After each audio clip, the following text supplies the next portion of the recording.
Então, boa noite a todos e todas. Sejam muito bem-vindos, bem-vindas a esse evento de pré-lançamento. Obrigado pela presença. Também aos nossos convidados, que não são só convidados, né, mas são autores do livro em pré-lançamento. Sendo o Luciano um coautor do volume um dessa mesma coletânea que está sendo lançada, pré-lançada hoje.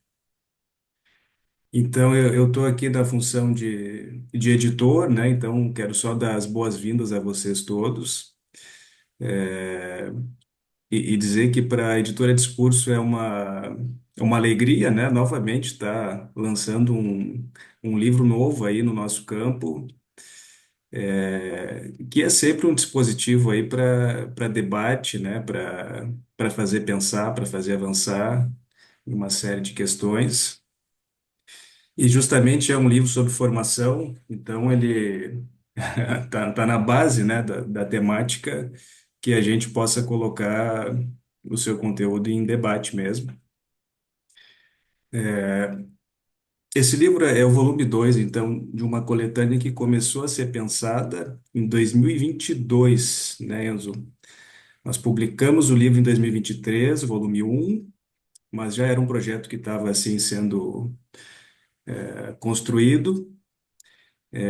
Vou fazer esse comentário muito rápido, assim, e depois está passando para o Enzo. É porque eu acho que essa coletânea em especial, ela é muito importante, porque ela assim reabre o debate da formação no Brasil, logo após assim esse avanço de uma extrema direita, essa repercussão que passou a ter uma ideia de graduação em psicanálise no Brasil.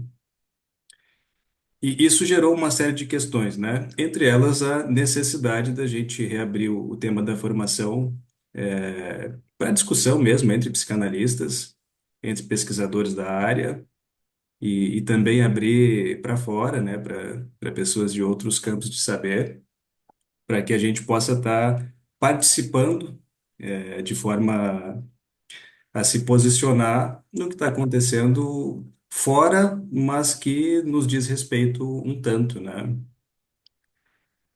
Então, esse projeto que o Enzo começou com a coletânea em 2023, ele é um projeto que tem essa importância política. Antes de mais nada, né? Foram feitos convites a, se não me engano, 25 autores, né, Enzo? E que pudessem pensar, assim, de diversas partes do Brasil, diversas instituições psicanalíticas e universidades com diversos vínculos, né? Diversas filiações teóricas também. Por mais que o título do livro puxe, né? A formação do psicanalista e os princípios do seu poder, puxa um texto de base que é lacaniano, mas a ideia desse projeto foi conversar com outras escolas que não a lacaniana também.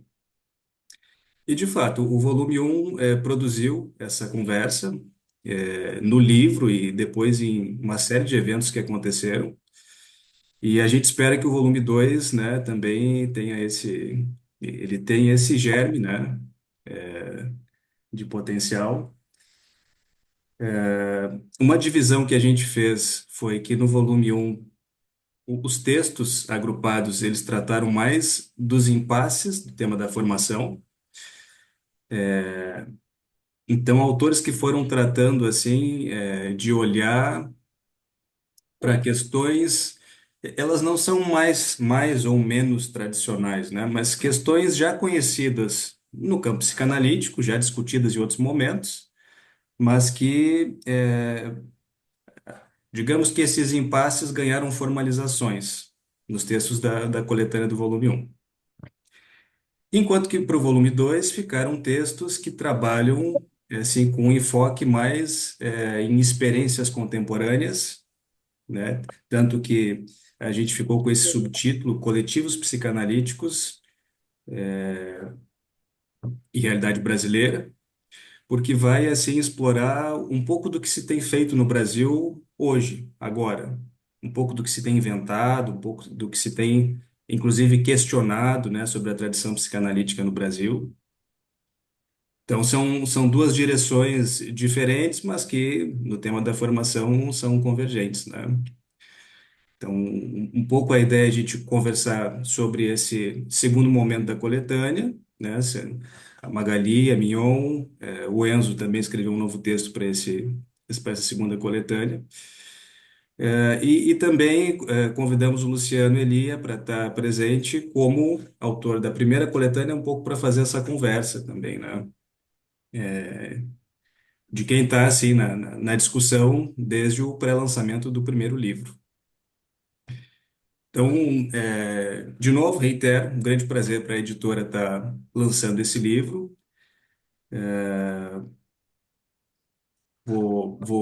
Inclusive, só acrescentar aqui que a gente ainda está num período de pré-venda do volume 2. E quando fizemos o processo de inscrição desse evento de hoje, a gente notou que muitos dos inscritos assinalaram não conhecerem ou não terem lido o volume um. Então, tem bastante gente nova que está vindo, um pouco pela discussão que a gente está propondo no volume 2, né? Mas que não chegaram ao volume um. Então, a gente fez na editora um cupom de desconto para quem quiser, além do volume 2 que já estão aqui, né? Vendo a discussão, assistindo, muitos de vocês já compraram. Quem quiser comprar o volume um pode usar no site da editora, editoradiscurso.com.br, o cupom volume um. Escreve assim, volume e o número um. E aí tem 10% de desconto para comprar esse volume um, quem tiver interesse. Certo, então vou passar para o Enzo, que vai estar falando, assim, dando a abertura, né, desse debate de pré-lançamento do volume 2 Ah, e apresentando os colegas que estão claro. presentes aqui. Contigo, Enzo. Pessoal, boa noite. Bom, primeiramente também dar as boas-vindas a todos e todas. Agradecer a presença de cada uma que topou estar aqui com a gente. Como vocês vão ver aí ao longo do encontro de hoje, a proposta é para que vocês de fato componham essa discussão e componham não só lendo ou escutando, mas também tensionando com a gente, né? Então é uma alegria muito grande estar aqui com vocês. Agradecer ao Josias, e à editora Discurso por terem topado a empreitada e o Josias, além de ter topado, digamos, ele compõe aí a construção, tem um artigo também, não sei nem se você chegou a dizer, mas tem um artigo também no segundo volume, né? E agradecer a presença, de Magali, Luciano, Mignon, são colegas aí amigos, né, que eu fui fazendo ao longo do percurso, e Magali, Luciano, bom, na ordem aí, digamos, de como eu fui conhecendo, né? O Luciano é uma pessoa que trabalho com ele desde muito antes dele me Oi. conhecer, né? Com os artigos, com as falas, né? E com o tempo a gente foi também se aproximando e construindo essa relação de troca, de um tensionamento saudável aí, que a gente vai se provocando, se causando e construindo alguma coisa muito, muito, muito interessante e importante para mim, né? A Magali chega junto aí um pouco depois também, né, nessa construção. Tem algo interessante que ela faz um convite, eu não lembro mais exatamente qual foi a ocasião, mas eu vou fazer uma fala lá no núcleo e o título da minha fala, da minha comunicação era O Psicanalista na Polis e os Princípios do Seu Poder, né? Então, fruto desse debate é um tanto a produção dessa coletânea, a ideia dessa coletânea. E a Mignon, um desses felizes encontros que, infelizmente, são raros nas redes sociais. Eu acho que as redes sociais produzem menos encontros do que deveriam, né? Interessantes e potentes, mas a Mignon foi um desses. Eu conheci, eu acho que a partir do doutorado dela, fui assistir a banca, e outro lado bom das redes, do dispositivo online, foi ter entrado em contato com o trabalho dela, e quando a gente foi pensando nessa coletânea também, o nome dela era inescapável. Então, Agradecer muito a presença de vocês e no livro, nos tensionamentos, nesse encontro e nos outros tantos que eu quero que a gente possa fazer, nas cervejas, nos chopes, enfim. Bom, preparei uma fala que eu vou ler para ficar mais fácil. E, bom, vamos lá. Por que pensar a formação psicanalítica a partir dos coletivos e da realidade brasileira? A história da psicanálise é também a história de coletivos que, por vezes, optaram pela conformação a um ambiente institucional que não lhes conferiam o espaço necessário para que pudessem estabelecer e transmitir o sentido do que testemunhavam, com seus consequentes efeitos no laço social. Partindo desta constatação, proponho apresentar o segundo volume da coletânea A Formação do Psicanalista e os Princípios de seu Poder, Coletivos Psicanalíticos e Realidade Brasileira, a partir da sustentação da relevância de uma elaboração que leve em conta o movimento psicanalítico e o próprio processo de institucionalização da psicanálise dentro e fora do nosso território. Nesta direção, considero que os mesmos questionamentos que endereçamos às instituições por onde circulamos precisam ser feitos à psicanálise e ao seu processo de institucionalização, levando em conta o contexto, a causa e os fins almejados a partir do agrupamento de sujeitos em torno de um lugar possível para a psicanálise. Para isso, proponho um escrito dividido em três tempos que buscarão apresentar brevemente tais componentes, quais sejam: primeiro, sobre a história do movimento psicanalítico; segundo, da questão da análise leiga ao ato de fundação da Escola Freudiana de Paris; terceiro, coletivos psicanalíticos e a realidade brasileira. Então vamos ao primeiro. O título dado para este primeiro momento é o mesmo que Sándor Ferenczi deu à comunicação apresentada no segundo Congresso de Psicanálise realizado em Nuremberg. Logo no início de seu texto, Ferenczi menciona o alcance da psicanálise em questões ligadas às próprias bases da vida cotidiana, certos dogmas aparentemente inatingíveis da família, da escola e da igreja. A partir de tal alcance, afirma via dos neurologísticas críticas baseadas em uma suposta cientificidade que são, segundo Ferenczi, verdadeiras cacetadas que nos dão. Tal afirmação vem na sequência de uma convocatória endereçada aos psicanalistas para que estes se implicassem não só com o trabalho ligado ao tratamento dos sujeitos em sofrimento, mas também à luta pela causa psicanalítica. Ele chama de luta, né? Assim, é possível dizer que a criação da Associação Internacional de Psicanálise, popularmente conhecida como IPA, traz em seu bojo uma tentativa de garantir que a psicanálise pudesse seguir afirmando sua posição em relação à moral e os costumes de seu tempo. Mas não só, pois é impossível desvincular a criação da IPA de uma arguta aposta na manutenção da psicanálise dentro dos limites estabelecidos por Freud, mantendo-a protegida de possíveis desvios teóricos e clínicos, comportando ainda, na escolha de um não-judeu para a presidência desta, o objetivo de promover uma vigorosa expansão territorial. Isso porque, segundo Freud, agora eu cito ele, em relação à Europa Ocidental, que contém os grandes centros de nossa cultura, Viena está numa posição periférica e há muitos anos seu prestígio é afetado por sérios preconceitos. Fecha aspas.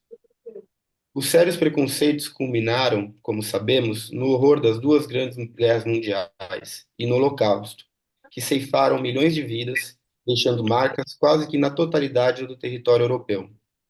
Nesse sentido, mais uma vez, fica evidente que o papel social das instituições de psicanálise não pode ser pensado de maneira desarticulada com os atravessamentos econômicos, tecnológicos, sociais, de saúde e geopolíticos. Sem que levemos em conta estes elementos, fica impossível ir além de uma rasa análise da história da psicanálise. Segundo tempo. Freud, já em 1926, escreve aquele que muito provavelmente seja o seu mais importante escrito voltado à questão da formação psicanalítica, a questão da análise leiga, conversas com uma pessoa imparcial. Para o que aqui nos interessa, destaco a preocupação de Freud quanto ao risco de a psicanálise ser engolida pela medicina e depois encontrar seu depósito no livro didático da psiquiatria, no capítulo sobre terapia, perdendo assim sua capacidade crítica e subversiva ligada à articulação entre os achados clínicos e o lugar ligado ao desejo e à diferença na vida em sociedade. Freud atrela tal risco a pelo menos dois fatores. O primeiro deles indica estar ligado à confusão que se faz entre sua invenção e aquilo que se aprende na faculdade de medicina. Lacan, como se sabe, incluirá a faculdade de psicologia neste mesmo rol, sendo justamente esse um dos raríssimos momentos em que Freud discute como seria possível conceber uma faculdade de psicanálise. Por outro lado, quanto ao segundo fator, indica haver, nisso que parece uma mera confusão, na verdade uma escolha muito bem orientada para uma direção contrária àquela que os psicanalistas intentam a partir do tratamento analítico.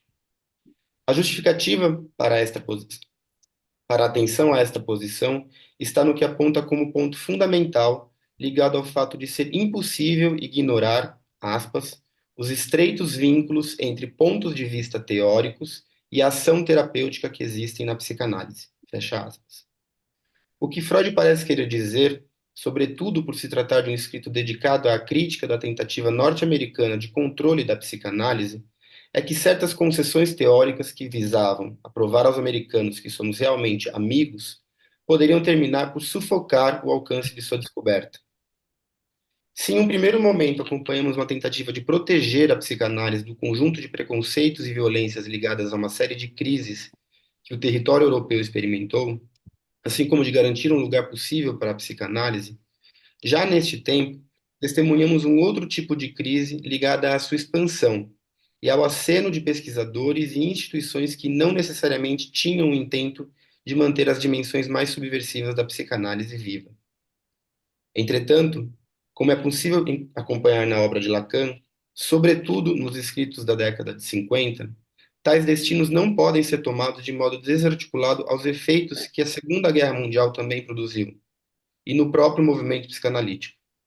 Isso, dado que muitos psicanalistas se viram obrigados a fugir de seus países, rumo aos Estados Unidos e à Inglaterra, justamente quando uma psicologia baseada na tentativa de negar os componentes históricos, assim como a singularidade daquele que se encontra em sofrimento, ganhava cada vez mais espaço em solo estadunidense.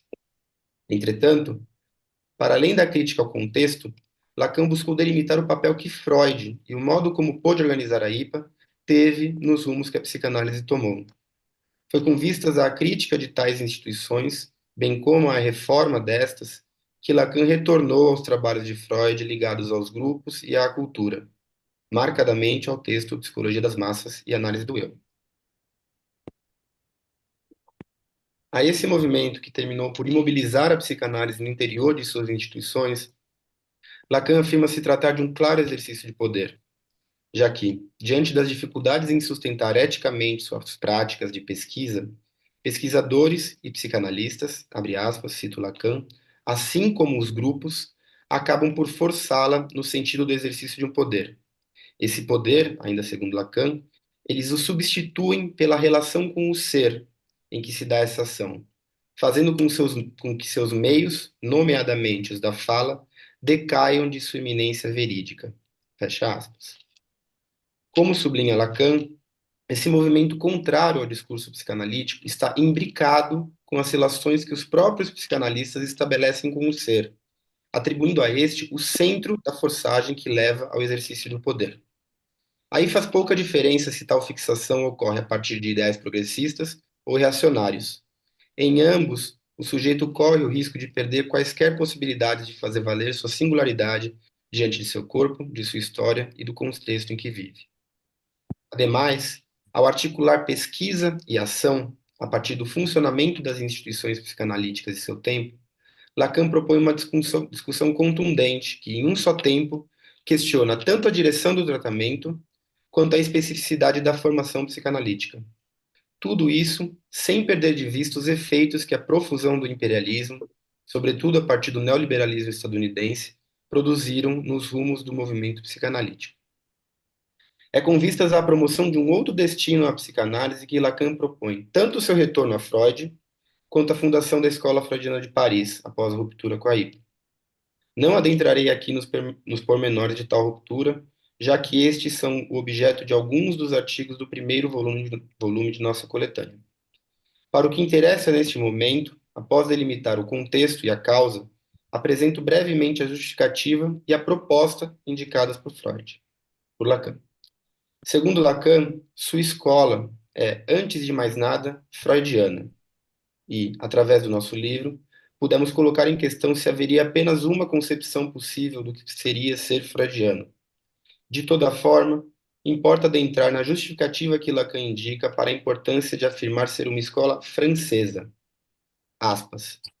É que a mensagem freudiana ultrapassa em muito, em sua radicalidade, o uso que dela fazem os praticantes de obediência anglófona.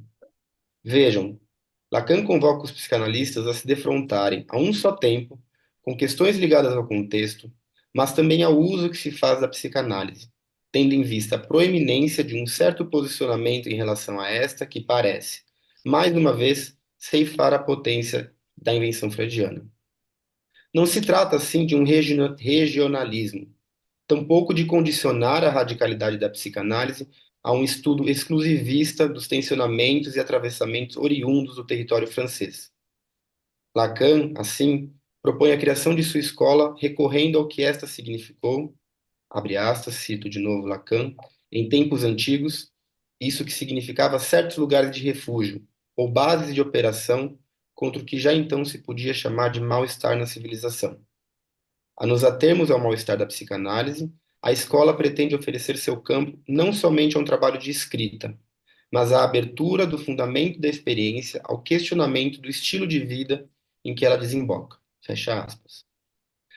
Recorri a tal definição, pois compreendo que, em alguma medida, o convite, bem como os artigos que compõem esta coletânea, têm, dentre outros pontos em comum, o interesse de marcar uma continuidade entre o mal-estar na civilização e aquele que os psicanalistas experimentam ao se encontrarem com o risco de a psicanálise, em território brasileiro, ser engolida não pelo discurso médico, mas sim pelo universitário e religioso.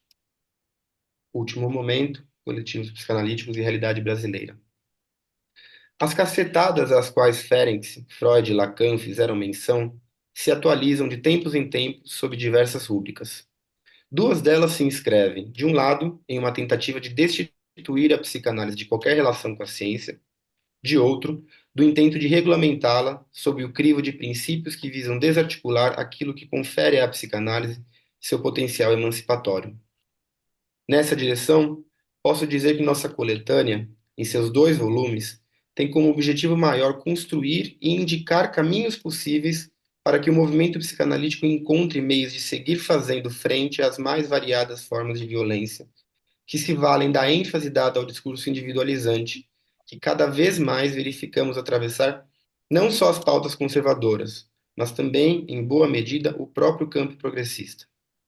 Para isso, convidamos 25 psicanalistas e pesquisadores de diversas regiões do Brasil, bem como de distintas inserções institucionais, para que revisitassem a questão da formação do psicanalista, incluindo nessa volta mais as especificidades de se pensá-la em um país que, na mesma proporção em que possui a mais linda gama de cores, sabores, sotaques e texturas, é também um dos que mais segrega, exclui e destrói sua tão vasta e complexa vastidão.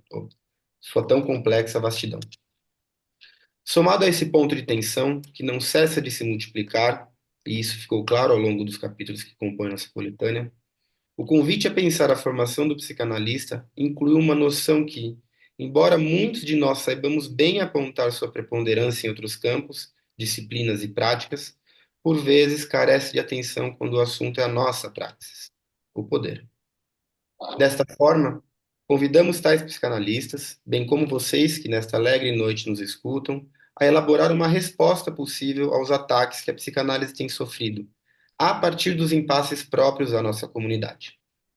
Entretanto, foi preciso, em um passo anterior, advertir essa comunidade do risco inerente ao apelo a uma suposta unidade, seja quando se propõe sustentá-la através da hipótese de que haveria uma psicanálise, lacaniana, por exemplo, e que todas as outras não passariam de desvios teóricos, seja quando, na tentativa de defender a psicanálise, negam-se importantes diferenças e impasses que experimentamos no diálogo entre psicanalistas, a fim de afirmar haver uma unidade muito bem definitiva e colaborativa. Foi este o intento do primeiro volume de nossa coletânea, lançado em 2023. Da ideia que orientou a proposta deste primeiro volume até seu lançamento, podemos acompanhar a potência que o trabalho com a diferença comporta. Justamente quando o significante poder é tomado como ponto comum para a elaboração da especificidade da formação em psicanálise. Para o segundo volume, reservamos um debate voltado à sustentação de tais diferenças, sem que para isso fosse necessário erigir muralhas intransponíveis, mas sim trincheiras que permitissem a circulação, ainda que arriscada, de perspectivas sobre o papel do psicanalista no Brasil em sua relação com o necessário posicionamento frente ao debate científico e político de nosso tempo. Dito isso, gostaria de afirmar que não trato a coletânea como uma espécie de resposta à proposta de uma graduação em psicanálise, mas sim como um exercício de construção e articulação de uma outra posição frente à emergência de uma crise. Esta, sim, ligada diretamente à empreitada que visou, e até aqui de maneira bastante exitosa, a criação de uma graduação em psicanálise. Com isso, desejo deixar claro que meu impasse diz respeito muito mais à maneira que parte do campo se organizou e se organiza frente a situações como estas, do que propriamente a interferência de discursos outros junto ao nosso campo. Na perspectiva inaugurada por Basaglia, poderia dizer que o que almejamos foi a sustentação de uma crise, então recém-desvendada, desvelada. A meu ver, a partir desta, abriu-se, como acompanhamos nos mais diversos processos analíticos e de pesquisa, a possibilidade de um outro trabalho diante desta ausência de um pretenso denominador comum que nos identificaria a partir de uma unidade coesa e bem delimitada. Trata-se, assim, de um movimento análogo ao que Lacan promoveu em 1980, à ocasião da dissolução de sua escola, quando convoca seus colegas à crítica assídua do que alimentou a AFP em matéria de desvios e concessões nas mais diversas direções. Daí o interesse em propor uma coletânea com autores e autoras de diversas localidades e inserções institucionais, na medida em que tal reunião almejou demonstrar como é possível firmar uma posição sem que para isso se recorra ao efeito de grupo, mas sim ao efeito de discurso.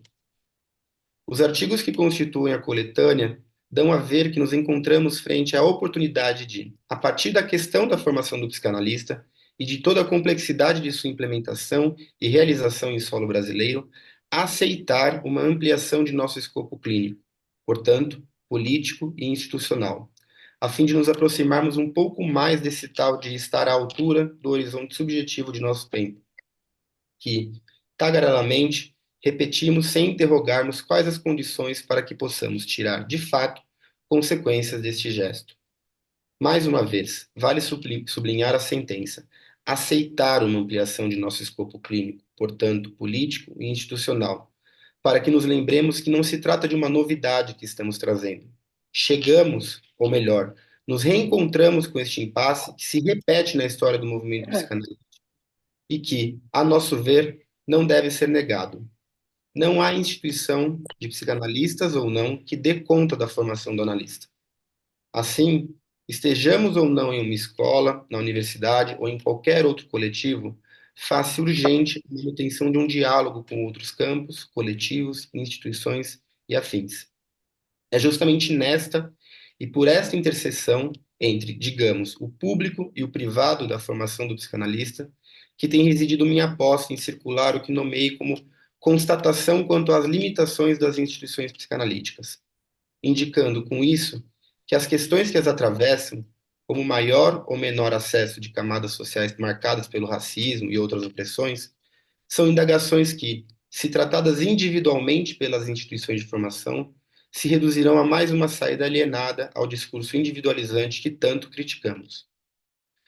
Ao tomarmos os dois volumes em perspectiva, esperamos ter podido dar lugar a um debate sobre a fina relação que há entre a distância que se pretende estar diante daquele que sofre, bem como daquele que busca a psicanálise, os psicanalistas e suas instituições para sua formação, e o lugar que almejamos, assim como os discursos com os quais coadunamos e reificamos em nossas práticas.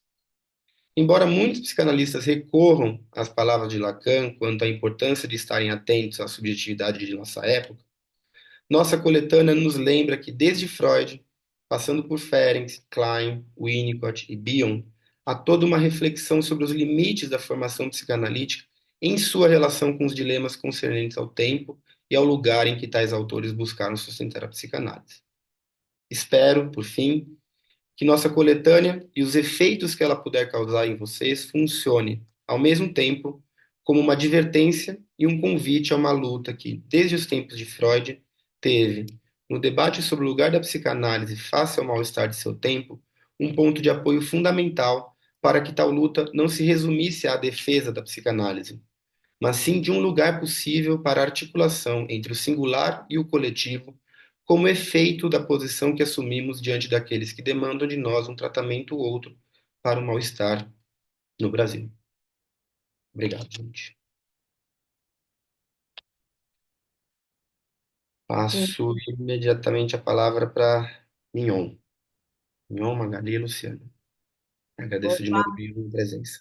é, obrigada, Enzo. Boa noite a todo mundo, Magali, Luciano.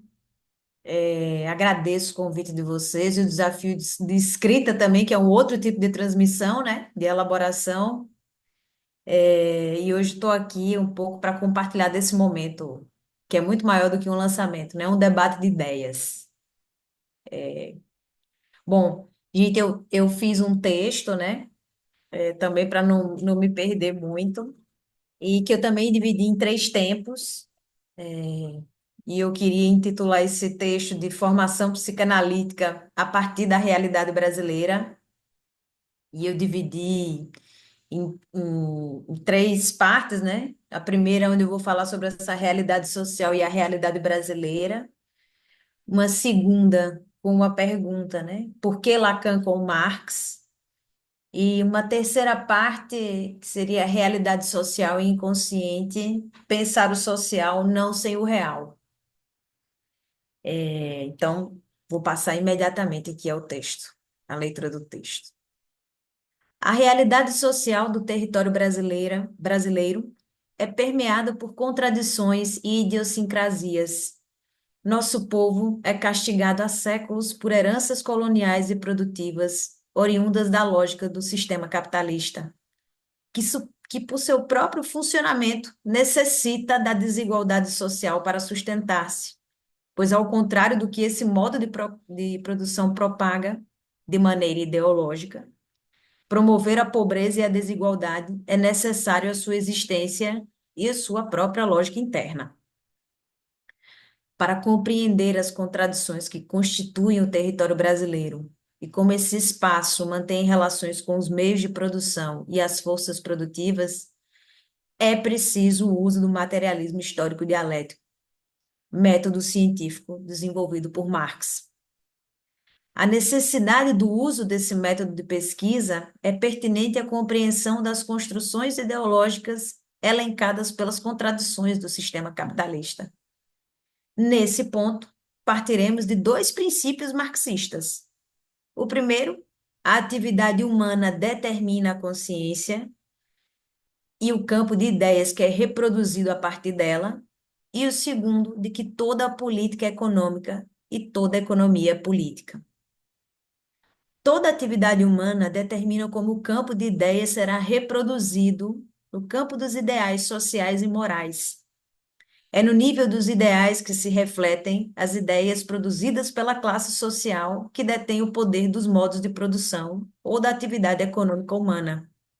Os efeitos disso são determinantes para que tipo de política será produzida e reproduzida pela classe social que não detém os meios de produção e o poder material. A concepção materialista da sociedade, por meio de uma teoria das condições, das formas e dos efeitos da luta de classes, permite-nos compreender uma realidade social de maneira crítica, incluindo no debate as condições materiais de existência de um território e de seus habitantes.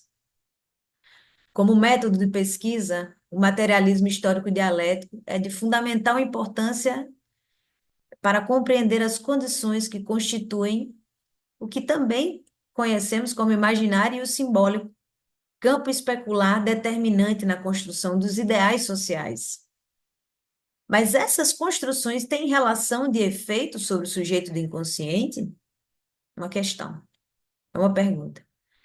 As bases metodológicas de Marx não foram desenvolvidas para tratar o sujeito do inconsciente, mas existe nessa teoria uma dimensão das consequências e impactos do sistema capitalista sobre o campo social. Somada a essa dimensão está o sujeito do inconsciente, uma vez que ele também não está excluído desses efeitos. Trata-se de uma interseção entre os dois saberes, e não de uma completude holística que venha explicar a totalidade da complexidade do social, e, por conseguinte, o sofrimento e a realidade psíquica. O espaço social é constituído por meio de discursos ideológicos, característicos de cada modo de produção econômica, que se articulam por meio de dois campos, pertencentes à própria constituição do sujeito, o imaginário e o simbólico. Consideramos indispensável ao analista que ele retire consequências de seu encontro com essa materialidade histórica e com o modo de produção capitalista. Entender a raiz da desigualdade e do subdesenvolvimento, que excedem os mais variados efeitos sobre o espaço e sobre o inconsciente, é fundamental para delimitar as condições da desigualdade e os modos de ação sobre ela. Nesse sentido, o materialismo histórico dialético e a teoria marxista oferecem esse suporte crítico ao analista nessa prática, pois a psicanálise não estará à altura dos desafios da subjetividade de sua época se excluísse desse diálogo. Tampouco não perderá sua substância mais preciosa se estabelecer um diálogo com o marxismo. A política da psicanálise nesse território deverá ser, entre as tensões entre o social e o singular, também poder permitir esse novo laço do sujeito com o mundo, que inclua também o real de cada um. É fundamental que os psicanalistas, em sua formação, se aproximem dos fenômenos sociais e políticos por meio de uma teoria social crítica. Nesse sentido, a teoria marxista, com sua leitura sobre os fenômenos sociais da ideologia e alienação, pode ser uma importante parceira, pois é disso que se trata a ideologia, por exemplo, com sua articulação entre imagem e discurso, que fundamenta uma narrativa de poder sobre o território e as instituições, bem como constitui a realidade social, a qual a realidade psíquica também está articulada. Uma vez que é impossível pensar o inconsciente apenas como um real singular, sem uma articulação ao imaginário e o simbólico, que estão presentes nos discursos que estruturam o que conhecemos como realidade social. Munido de uma teoria e de um método científico, o psicanalista tem em mãos materialidade e cientificidade nessa complexa discussão. Segunda parte. Por que Lacan com Marx? A escolha por Marx não é contingente, é necessária. Não apenas pelas diversas homologias aos conceitos marxianos feitos por Lacan em seus textos, mas porque Marx é aquele que desvela o mecanismo da ideologia e seu modo de ação, e efeito junto à realidade social. Pois se há o inconsciente em tudo, há a ideologia em tudo. Dos seus efeitos, tanto do inconsciente quanto da ideologia, não se escapa. Se Freud descobriu o inconsciente, Marx desvelou a ideologia, e Lacan, leitor de Freud, foi mais longe nesse diálogo com o marxismo. E a partir da leitura lacaniana, podemos observar que, como dito acima, esses determinantes agem sobre o sujeito do inconsciente. Lacan já havia observado dentro dos meandros da alienação esses efeitos. Três conceitos de Lacan também são consequência do seu encontro com o discurso de Marx, sendo eles a alienação, o objetuar mais de gozar e o sintoma. Iniciamos com a relação entre a alienação social em Marx e a alienação em Lacan, como operação de constituição do sujeito. Para Marx, a alienação ela afeta a relação do indivíduo com o produto, uma vez que, por ter sido separado do seu modo de produção, o trabalhador não reconhece esse produto como parte de sua existência, tendo a verdade histórica dessa separação alienada de sua existência do campo social, de produção. Enquanto que para Lacan, a alienação tem um caráter de constituição do sujeito. O sujeito, em seu encontro com o campo do outro, identifica-se com o sentido que advém deste, tendo como efeito desse encontro uma parte de perda do seu ser, nomeada como objeto A. Nessa operação, a verdade do ser do sujeito é perdida e alienada de si. Para a psicanálise, essa perda gerada pelo encontro do sujeito com o outro estrutura sua existência. O objeto A, mais de gozar na estrutura do sujeito, por conseguinte, foi fundado por meio do uso de Lacan da questão marxista do objeto do capital.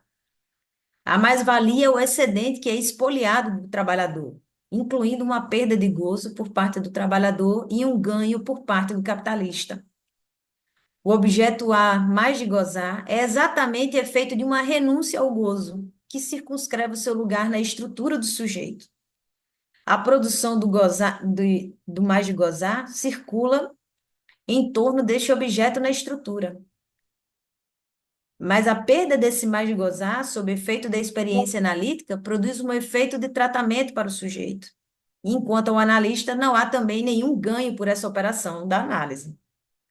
A função do mais de gozar insere o sujeito em uma relação com o sintoma, que será a maneira como cada sujeito sofre em sua relação com o gozo.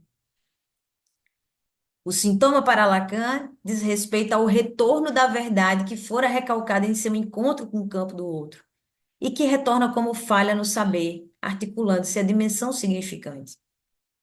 A dimensão do sintoma, que Lacan estabelece como invenção de Marx, diz respeito ao trabalho de Marx em desvelar justamente a verdade em sua articulação com o saber.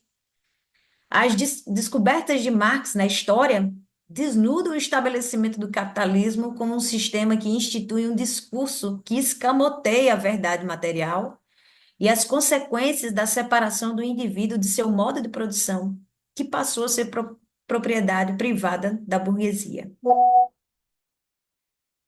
Bom, terceira parte. Realidade social e inconsciente. Pensar o social não sem o real. Lacan vai nos mostrar que, para a psicanálise, somos constantemente atravessados por um outro discurso que nos habita e que é, antes de tudo, em suas palavras, no Seminário 7, é uma citação de Lacan, pré-histórico, impossível de esquecer, do qual Freud afirma a necessidade de uma posição primeira sobre a forma de alguma coisa que é alheia a mim, embora esteja no âmago desse eu. Essa exterioridade íntima é traduzida em Lacan pelo neologismo extimité, que é extimidade, né? E representada mais tardiamente em seu ensino sob a forma topológica da banda de Möbius. Dizer com Lacan que algo é estimo é afirmar que possui a condição de ser íntimo e radicalmente exterior. A extimidade é um neologismo que institui maneiras inéditas de se apropriar da clínica. Também será por meio dela que articularemos uma nova maneira de praticá-la e transmiti-la. A extimidade permite pensar que as fronteiras entre realidade interna e externa estão em um atravessamento em continuidade, ao modo próprio Möbiano. O termo extimidade está formalizado no texto lacaniano sobre o vocábulo intimidade, e não o avesso. Miller, em seu seminário sobre a extimidade, afirma, aspas para Miller, o estimo é precisamente o mais íntimo. Essa palavra indica, sem dúvida, que o mais íntimo está no exterior, que é como um corpo estranho. Um corpo que se estranha como gozo e está em uma posição de exclusão interna, desculpe. Por isso, o sujeito o toma como irreconhecível e estrangeiro. E é importante porque entre realidade interna e externa, quem vai fazer essa mediação é justamente o objeto A, né? É justamente a relação com o gozo. Vai fazer essa mediação entre entre as duas realidades. Para a psicanálise, a realidade interna é constituída a partir dos elementos objeto A, o real do gozo, sintoma e alienação subjetiva. A realidade externa, que se constitui não sem a realidade interna, também precisa incluir, isso é uma proposta minha, né? Nesse texto. Também não precisaria incluir os vetores da alienação social, ideologia e aparelho do Estado, que dizem respeito à realidade social em que qualquer sujeito está inserido? Podemos compreender essas duas realidades em uma relação de contiguidade com o sujeito do inconsciente? Uma pergunta para a plateia mesmo, para a gente debater. Para encerrar, deixo como questão de discussão para a plateia, uma vez que a realidade psíquica e social não são desconexas, podem elas ser pensadas em uma relação de atravessamento ou interseção? Bom, eram essas as contribuições que eu queria fazer hoje e as perguntas para a gente debater. Passo a Caramba. palavra para a Magali, né?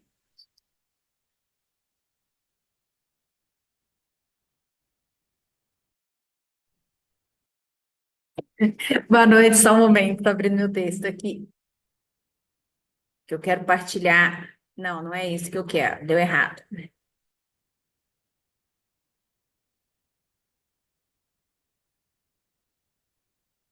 É que eu não consigo, gente, tem que fechar aqui.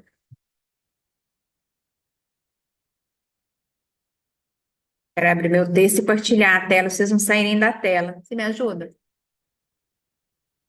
Bom ter ajuda. Eu quero partilhar, abrir o texto está aberto aqui, eu não consigo partilhar a tela com ele, ó.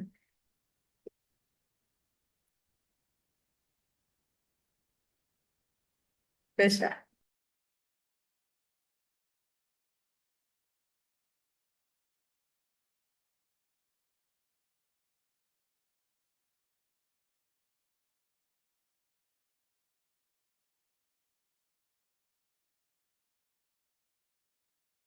Magali, não sei se para partilhar a tela você teria que ser anfitriã, não. Eu acho que sim, talvez o Josias, o Enzo, tem, não sei quem está como anfitrião, tem que passar para você essa função. Pode ser que eu esteja errado, mas acho que é assim. Não, geralmente é assim, mas a princípio está autorizado para os participantes compartilharem tela, então, a princípio, Magali poderia compartilhar também. Será que não ficou, não dá porque você fixou nós todos na, não sei, tô chutando, não tenho a menor ideia.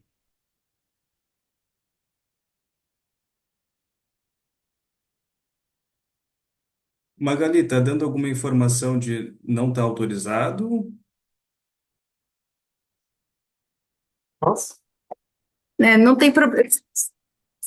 Não, está autorizado, eu não quero partilhar com vocês, não, eu quero partilhar com os alunos aqui que estão vendo. Eu Ah, quero partir minha tela. Ah, pronto, agora conseguiu, ele me ajudou. Então vamos lá. Já começamos com falta, começamos bem. Quero agradecer muito o convite para conversar. Eu acho que desde o início eu me sinto fazendo parte da história desse livro, porque as minhas discussões com o Enzo foram muito animadas, muito passionais a respeito do tema que nos toca intimamente. Então, eu acho que essa iniciativa é uma iniciativa muito interessante e, como eu disse para o Enzo, uma iniciativa que coloca a trabalho o próprio fato da diversidade da formação. Então, acho isso muito interessante. Aqui na universidade, a gente fala muito de conhecimentos, habilidades, competências, como previsto nos nossos parâmetros curriculares, e consideramos esse conjunto de experiência que os alunos têm nos 5 anos que estão na universidade suficientes para a sua formação de psicólogo. A formação do analista é de outra ordem, envolve a colocação em ação dos próprios conceitos fundamentais da psicanálise, e não pode se dar, assim como o trabalho do inconsciente, numa prescrição quantitativa de números de anos de estudo ou conteúdos. Nas duas coletâneas, os autores construíram articulações em torno do problema da formação, e eu espero que a gente possa conversar um pouco mais sobre ela após as apresentações, especialmente considerando que eu estou aqui hoje na sala de aula dos alunos que estão pela primeira vez tendo contato com a psicanálise na disciplina Psicanálise em Freud, é o nome da disciplina. Então, as discussões que foram apresentadas aqui, que eu vou apresentar aqui hoje para vocês, elas têm base no seminário que eu conduzo no Laço, sobre Lacan, em que trabalhamos o texto Tempo Lógico, e ainda na jornada de 2022, que apresentei as ideias aqui propostas. Não é claro, sem a afetação de todas essas discussões que eu e o Enzo viemos tendo especialmente a respeito da nossa empreitada de tentar sustentar um lugar na formação de analistas. Então, talvez na fala eu possa trazer ainda algumas reflexões suscitadas pelo trabalho que Luciana Elia vem conduzindo em nosso seminário nacional sobre esse texto de Lacan. Inclusive, semana passada me deu um monte de ideias, eu queria mudar tudo que eu ia falar, mas vou tentar me conter aqui. Ou seja, o que eu vou falar aqui hoje sobre a formação do analista traz as marcas fortes do meu espaço de formação. O laço analítico. Outra nuance da assertiva, que o exemplo é a própria coisa. Então, eu vou apresentar aqui alguns trechos do capítulo que eu propus para o livro com alguns comentários. A proposta desse texto que apresento no livro surge de minha participação em uma mesa de apresentação e debate sobre o primeiro livro da coletânea, Formação do Psicanalista e os Princípios do Seu Poder, Cenas do Impossível, em que o organizador, o Enzo, e alguns autores discutiram, além do conteúdo específico de cada trabalho, sobre o processo de construção do livro. Eu escutei a narrativa de encontros e desencontros que perpassaram com afetos intensos, rupturas e alguns avanços, a construção da proposta. Escutei os textos dos autores contando, na tessitura das articulações teóricas que traziam sobre a formação de analistas, sobre as dissidências e convergências históricas entre os diferentes teóricos que a coletânea fez dialogar. No conjunto dos dois livros, temos diversidade de autores: Freud, Ferenczi, Laplanche, Bion, Winnicott, Lacan. Diversidade de discussões, supervisão, empatia, ludicidade, interseccionalidade, transmissão, formação de analistas, dialética, materialismo histórico, passe, clínicas públicas, acessibilidade da formação de psicanalistas, partindo de uma diversidade de práticas e de formações institucionais, que ainda nos trazem o intercruzamento de dois espaços de estudo dos analistas, universidade e escola de psicanálise. Essa diversidade de posições e autores e as tensões surgidas do processo de agrupá-las em um livro conduziram-me a pensar na propriedade do adágio freudiano, o exemplo é a própria coisa. A história da psicanálise parece nos contar como nós, analistas, escolhemos uma teoria que se baseia na diferença irredutível, mas temos embaraços diante dela. Como lidamos com as diferenças transferenciais? Com as diferenças de posições, inclusive sobre a formação do analista nas diferentes instituições? Será que fazemos fenômenos de massa, como Freud nos apontou, em nome dos mestres que elegemos? Ou será que, de fato, trabalhamos para um avanço coletivo? Penso que o trabalho com a diferença que esse livro traz, ambos os livros, propõe, é muito interessante e nos faz avançar. Mas, para isso, é preciso abertura para escutar a diferença. Concessão de um tempo de afetação pela angústia que a diferença causa, sem correr para recusá-la, como é comum nos agrupamentos. Suportar o trabalho de causa da angústia. Eu separei dois títulos, o primeiro, Grupo e Afirmação da Lógica Totêmica.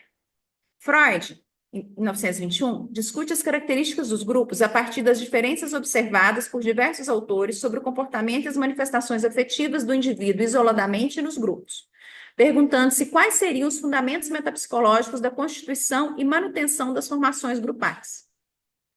Ele destaca especialmente as considerações de Le Bon na obra Psicologia das Massas, de 1895, que aponta que num grupo, indivíduos com características muito diferentes agem e pensam de maneira diferente do que individualmente.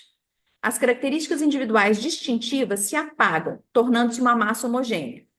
Os indivíduos se sentem poderosos e manifestam tendências que manteriam sob coerção fora do grupo. Há diminuição ou desaparecimento do sentimento de responsabilidade individual. Há intenso fenômeno de contágio, de forma que as ideias e afetos se alastram entre os integrantes. Os afetos são intensificados, os indivíduos são altamente sugestionados. Há um desaparecimento ou diminuição da consciência sobre as ideias e ações. Um grupo é inclinado a extremos, impulsivo, irritável, sem senso crítico, altamente influenciável, é intolerante e obediente à autoridade. Não duvida e atrela-se ferozmente às respostas apresentadas pelo grupo e não tem interesse pela verdade. Freud nos conduz a refletir sobre quais seriam os arranjos da economia libidinal que justificariam essas características que Le Bon apresenta, defendendo a hipótese de que são os laços libidinais, os laços afetivos, que formam e mantêm um grupo. Tomando como exemplo paradigmático dois grupos artificiais, a Igreja e o Exército, Freud articula que um grupo é feito do investimento de vários indivíduos no líder como ideal do eu, de modo a identificarem-se uns com os outros.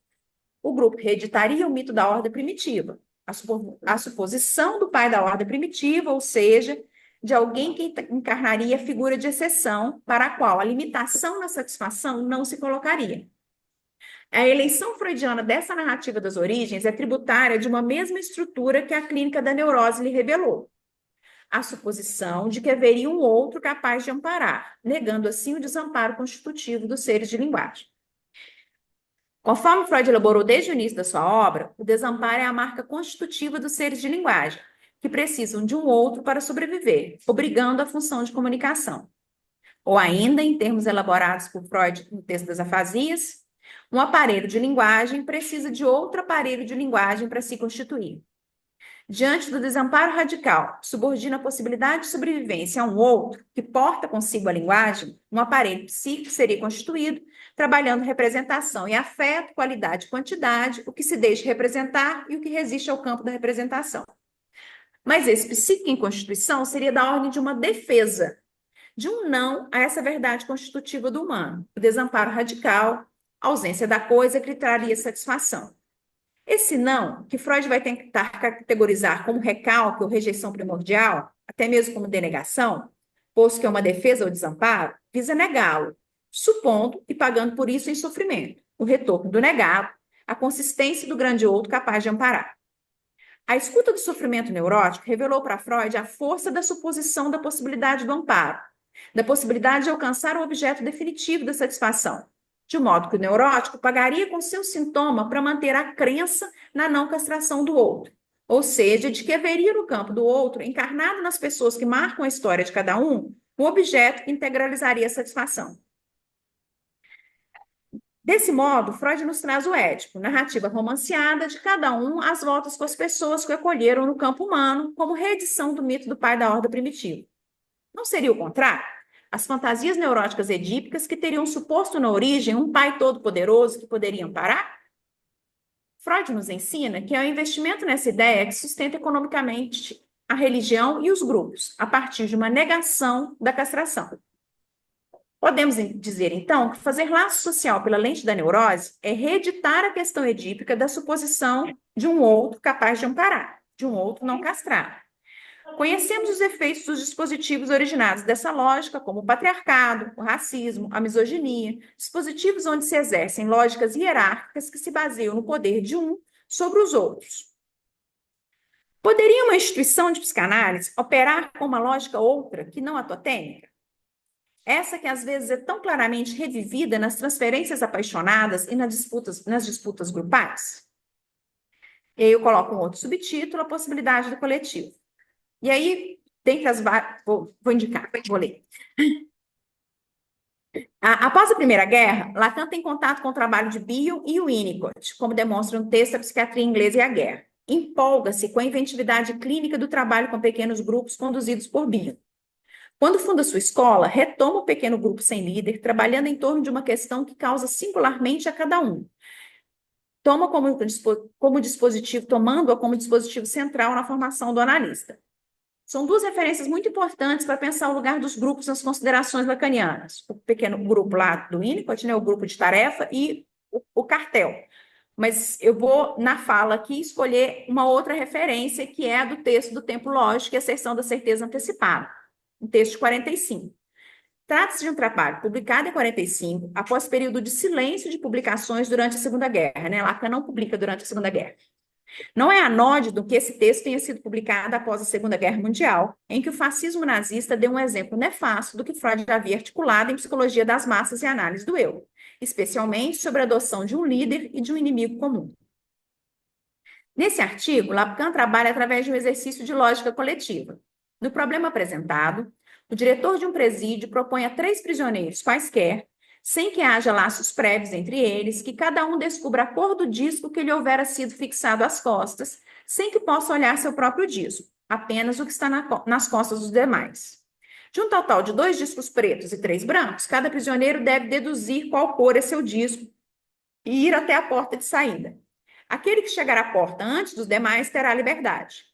É interessante notar que a dedução de cada prisioneiro só é possível diante da igualdade formal entre eles, ou seja, só é possível ser realizada simultaneamente a dedução dos demais, pois é o movimento de cada prisioneiro rumo à porta que serve de baliza para as operações que são realizadas por cada um. Assim, o prisioneiro A reflete, ao ver um disco branco e um preto, que o de suas costas não é preto, pois se o fosse, o prisioneiro que visse dois discos pretos correria imediatamente para a porta. Aliás, a visão de dois discos pretos seria a única solução perfeita ao exercício, fato porque Lacan o chama de um sofisma. A observação de que os demais não tenham se movimentado é para o prisioneiro A, que via um disco preto e um branco, a confirmação de não ser preto. Embora A pense que seu disco é branco e começa a caminhar para a porta, ao mesmo tempo em que os demais, ele hesita, juntamente com B e C. E essa hesitação confirma para ele a sua decisão de que é branco, pois supõe que os demais fazem as mesmas operações lógicas que ele, ao mesmo tempo, cada um em sua singularidade, mas operando juntos. O tempo é lógico, pois é relacional, operacional, posicional, e é a precipitação, a urgência da liberdade que convoca o ato, fazendo o corte nas especulações que buscariam certeza para concluir, já que a única conclusão indubitável, a visão de dois pretos, está ausente. Aliás, é preciso abandonar a conclusão perfeita para que o sofisma possa ser solucionado. Mas a liberdade só é possível a todos ao mesmo tempo, pois o ato de cada um é o que ratifica a aposta dos demais. A liberdade individual é, assim, uma operação coletiva, que se colhe junto. Operação coletiva deshierarquizada, entre formalmente iguais, embora singularmente diferentes. Por exemplo, se qualificarmos o sujeito A como rápido de raciocínio e o B como lento, ou A como inteligente e B como burro, o exercício não é possível, pois a sequência das operações lógicas que conduzem à resposta, a aposta na resposta, só é possível diante da igualdade formal. Recolhemos ainda desse exercício que não apenas a liberdade só é possível diante da destituição das qualidades que hierarquizam, como também só é possível a todos ao mesmo tempo. Assim, se é proposta uma disputa em que apenas um teria liberdade em detrimento dos outros, que é o que o diretor do presídio coloca, só vai ter liberdade quem chegar à porta primeiro, é apenas coletivamente que a liberdade é possível, pois é só o movimento dos três que baliza para cada um a operação lógica que conduz à liberdade. Para isso, é preciso ultrapassar a lógica totêmica da suposição de um pai da horda, de um que faria exceção, e situar o desamparo que o mito freudiano da horda primitiva nos traz. Trata-se de uma sociedade de irmãos, todos castrados, construindo parcial e provisoriamente arranjos simbólicos que permitam contornos para o problema da satisfação. E se levarmos até as últimas consequências essa lógica de todos, a liberdade não pode ser de um em detrimento de outros.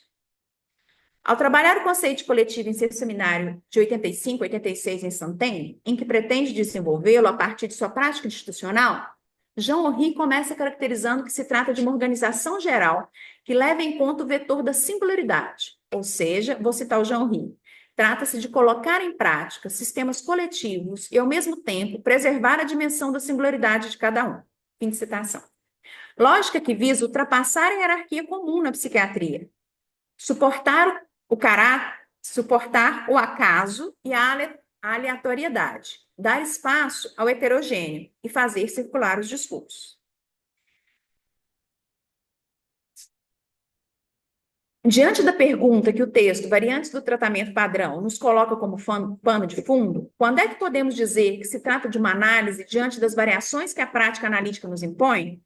Talvez possamos ficar com Freud e reafirmar que a única regra de uma análise é a associação livre, e haverá intervenção do analista onde, de fato e de direito, ela possa ser posta no trabalho em toda a força de sua destituição criativa, ou seja, onde for suportado o trabalho de criação imposto pelo encontro faltoso com o real, onde esse trabalho puder operar a extração do ideal necessária para viabilizar laços que podemos chamar de coletivos. Podem as instituições de psicanalistas serem realmente coletivas? Como construir dispositivos à altura do discurso do analista, que não funcionem pela lógica totêmica? Vamos apostar que o tratamento do um a um nessas instituições possa conduzir a verdadeiras construções coletivas, situar o tratamento analítico como tratamento do totemismo. A transmissão em psicanálise não se uma lógica edípica totêmica suposta na transferência com os psicanalistas, as instituições de psicanálise, os autores ou os mestres. No entanto, isso deve ser ponto de entrada, ponto de partida. Aliás, Freud já nos diz, em 1912, nas recomendações, que uma análise deve curar a neurose de transferência. Podemos dizer que deve então curar essa suposição da consistência do grande outro, não só para cada um em sua neurose, mas também nas escolas? Me pergunto. A sustentação do discurso psicanalítico nas instituições que pretendem transmitir a psicanálise deve tratar das formações grupais, como a clínica trata a neurose. Quem sabe um caminho seja escutar a diferença sem desqualificá-la de saída, deixando o conflito emergir enquanto tal, que é o que eu acho que esse livro faz, dá um exemplo da própria coisa. Enquanto, quem sabe, uma lógica outra, não edípica, não totêmica, possa ser inventada ou resgatada daqueles a quem não demos antes a palavra por estarem fora da lógica no poder. Fora da lógica no poder, tanto na psicanálise como fora dela. É isso.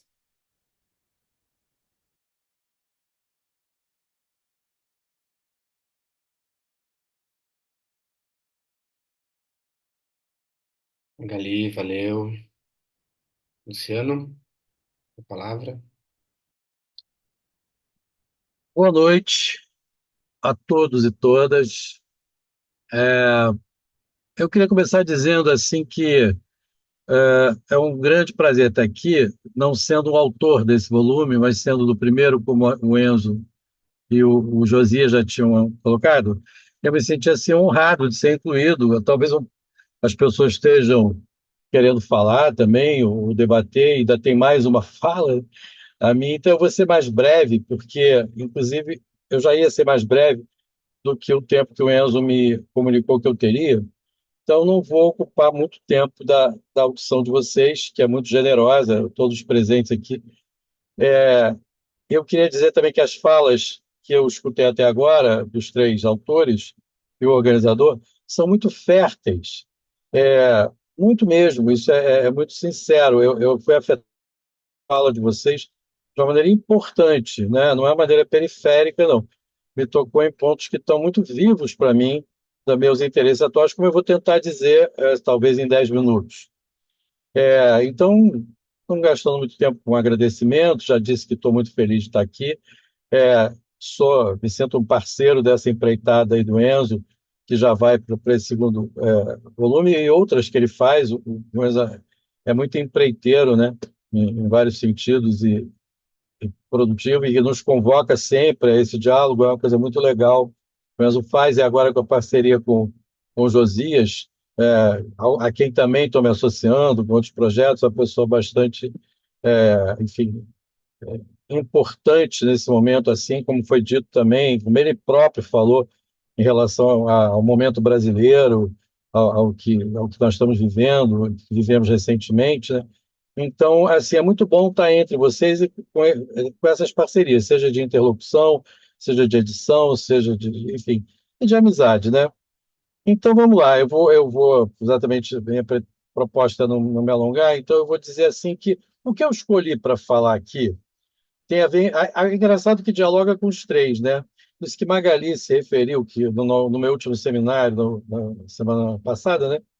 Que foi justamente na segunda noite, como agora, que é quinzenal, então na semana passada, surgiu uma questão que também foi essa questão, Magali, dela que eu vou falar, porque ela me pegou muito, tem muitas pessoas do Seminário Nacional aqui presentes, e Magali fez menção a isso explicitamente, né?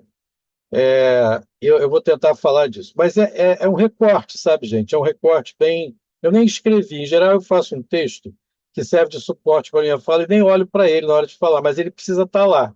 É curioso que dessa vez eu não fiz. Sabe o que eu fiz? Eu vou contar. Eu estava no meio da tarde no consultório, horário cheio, não tinha como vir para casa escrever nada, ainda bem, né? Aí eu tive um intervalo de um analisante que desmarcou a sessão, eu fiz um podcast para mim mesmo. Eu disse assim, como eu não tenho como escrever aqui, não tinha computador, não gosto de escrever em celular, eu fiz uma fala de podcast que serviu de texto, sabe? Depois eu até posso compartilhar, porque eu gostei do meu podcast assim, feito para mim, comigo mesmo. Que foi a minha maneira de preparar essa entrada aqui, então não estou com papel nenhum, nem para olhar para ele, nem para não olhar, entendeu? Agora tomei umas notas porque eu quis anotar coisas que vocês disseram, mas não, na verdade, não as minhas colocações. Então, vamos lá, o que eu fiz no podcast, né? Eu fiquei pensando, a partir do seminário da semana passada, eu fiquei pensando exatamente em falar do coletivo, que está no subtítulo do livro, de modo muito interessante e instigante, Quer dizer, a formação do psicanalista, o primeiro volume foi, né, os percalços do seu poder, ou eu não sei agora exatamente, acho que é isso, impasse. E agora o Enzo, o Josias, né, que estou tomando como associados nisso, propõe para a gente o coletivos psicanalíticos e a realidade brasileira. Quer dizer, absolutamente fundamental isso, né?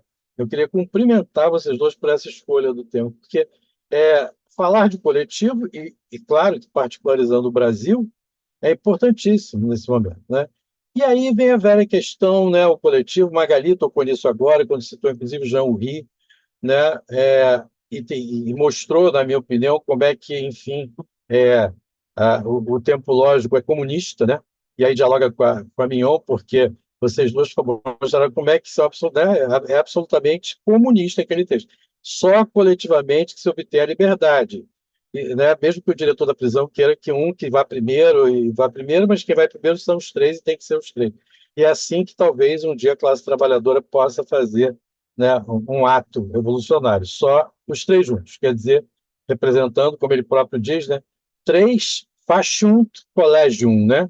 É um adágio latino que está no texto, e collegium é o que é a base do coletivo, né? Quer dizer, está no próprio texto essa ideia de coletivo pelo colégio. Então, o que eu quero trabalhar com você rapidamente é o seguinte: é muito usual, moeda corrente, a gente opor coletivo a sujeito. Está na cultura, é corriqueiro, é trivial, né?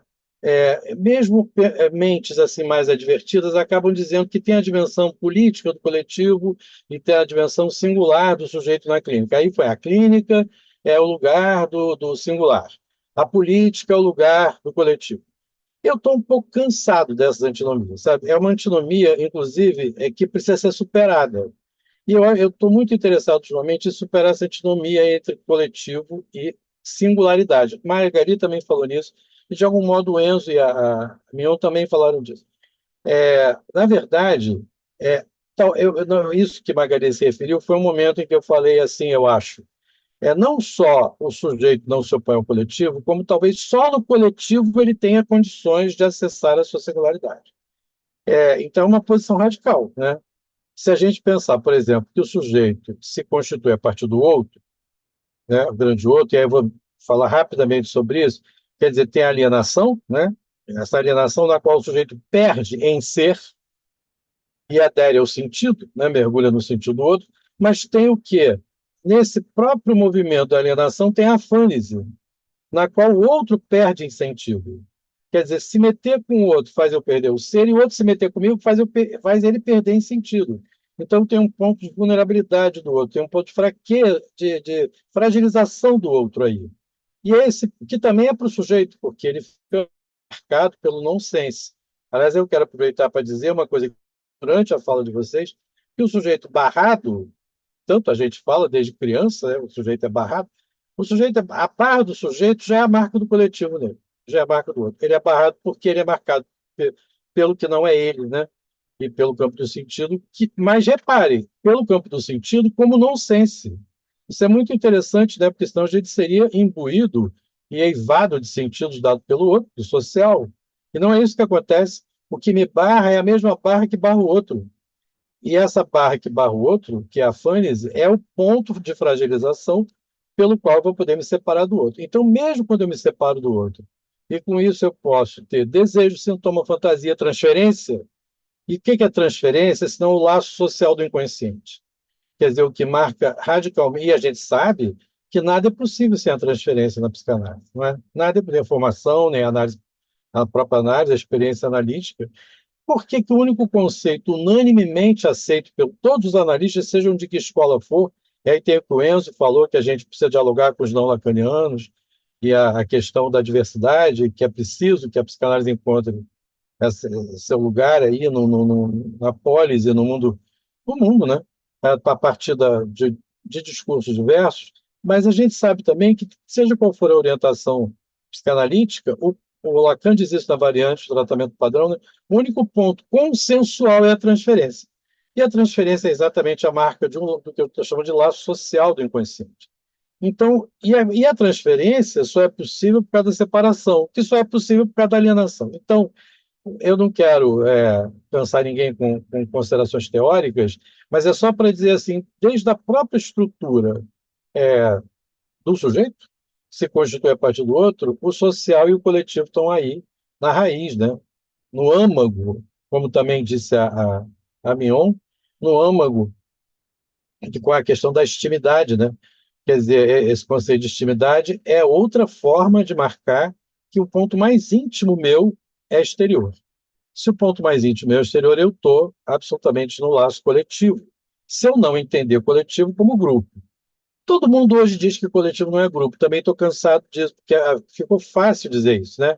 Ah, mas o grupo não é o coletivo. Sim, não é. Mas a gente tem que tornar isso um pouco mais difícil de dizer, eu penso, para poder exigir um pouco mais de rigor nessa colocação. Não basta dizer que o coletivo não é o grupo.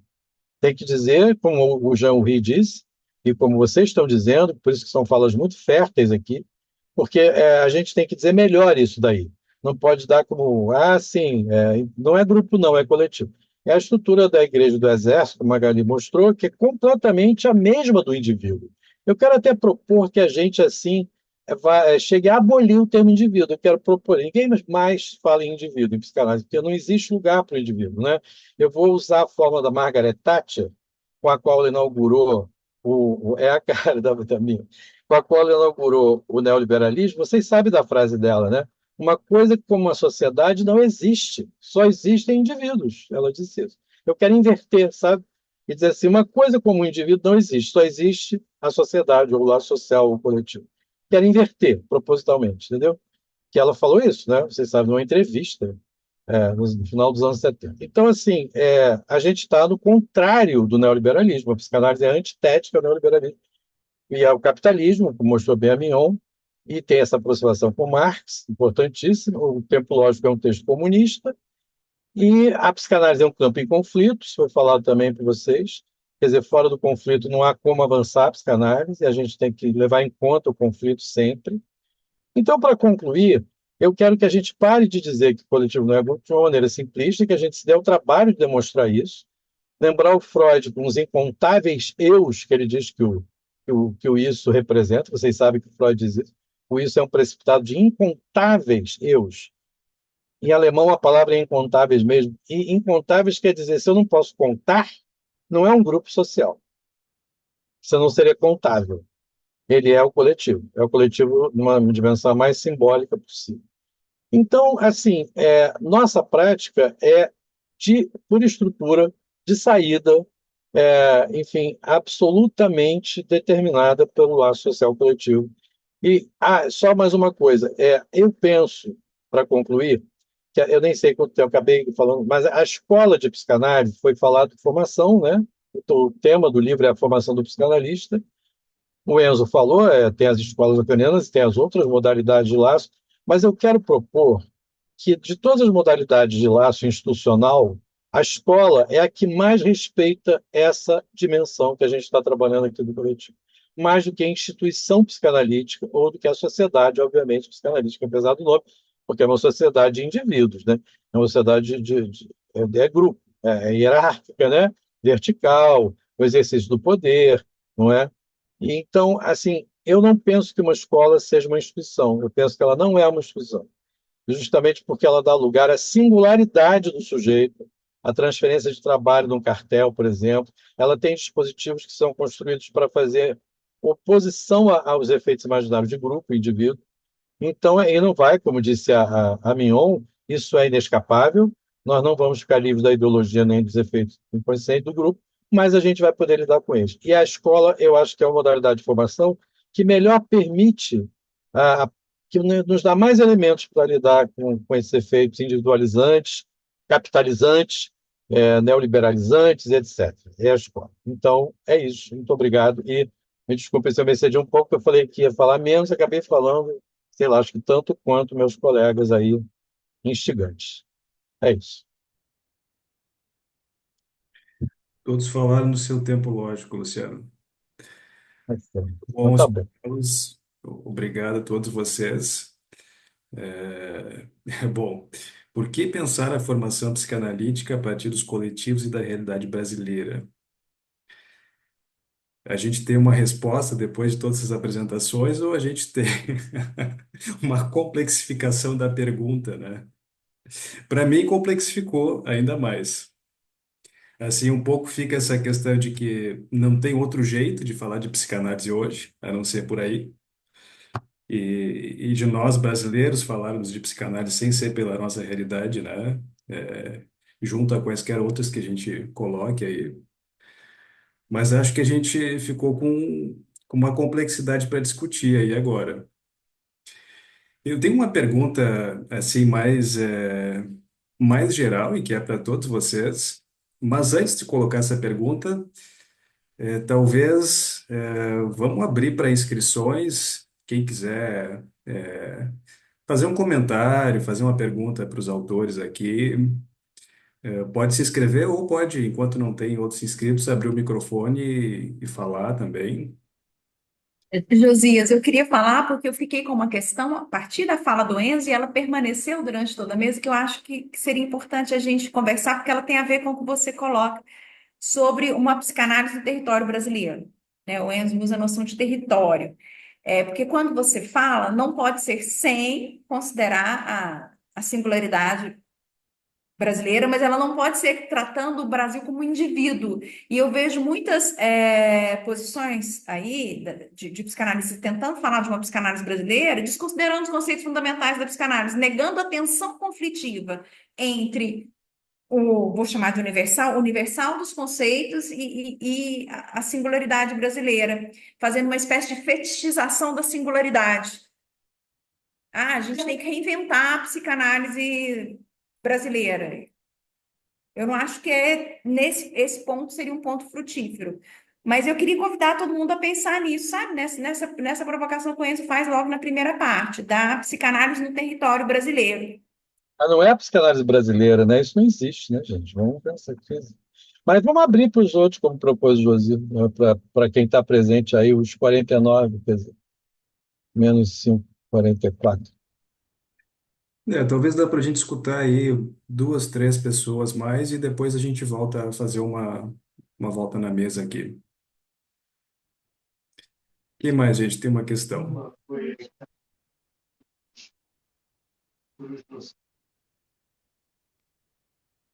Façam valer o coletivo. Sei.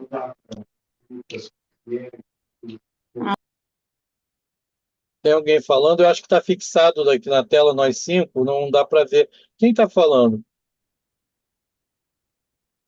Não, acho que ela estava errado mesmo, estava Hum. aberto o microfone.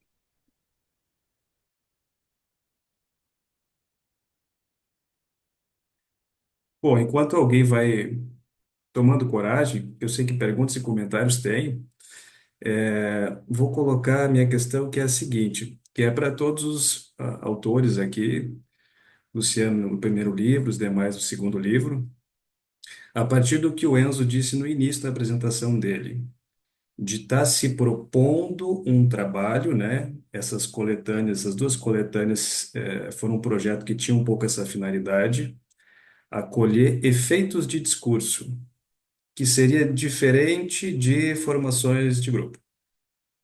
A minha pergunta seria, o que que vocês, e nesse caso nós, porque eu também tenho um texto publicado na coletânea, esperamos como efeitos de discurso no nosso campo, ao colocar esse debate em questão na forma de um livro, de uma coletânea, como a gente coloca, né?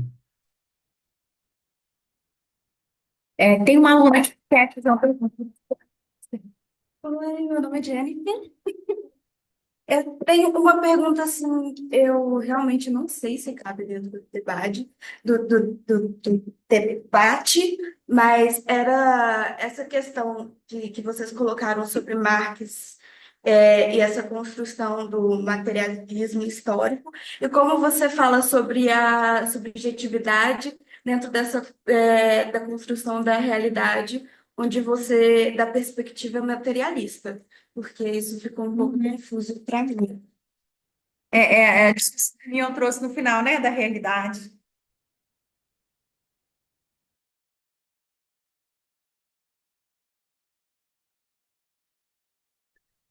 Mais alguma questão ou a gente já passa a mesa?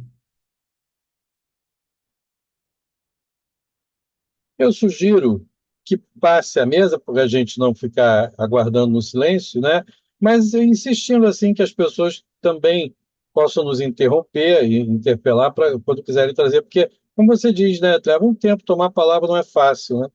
Então a gente deve respeitar essa dificuldade, tem um tempo aí de coragem e autorização para falar, porque é legal que falem, né? Então, se puder, nos interpelem, por favor, nos interrompam.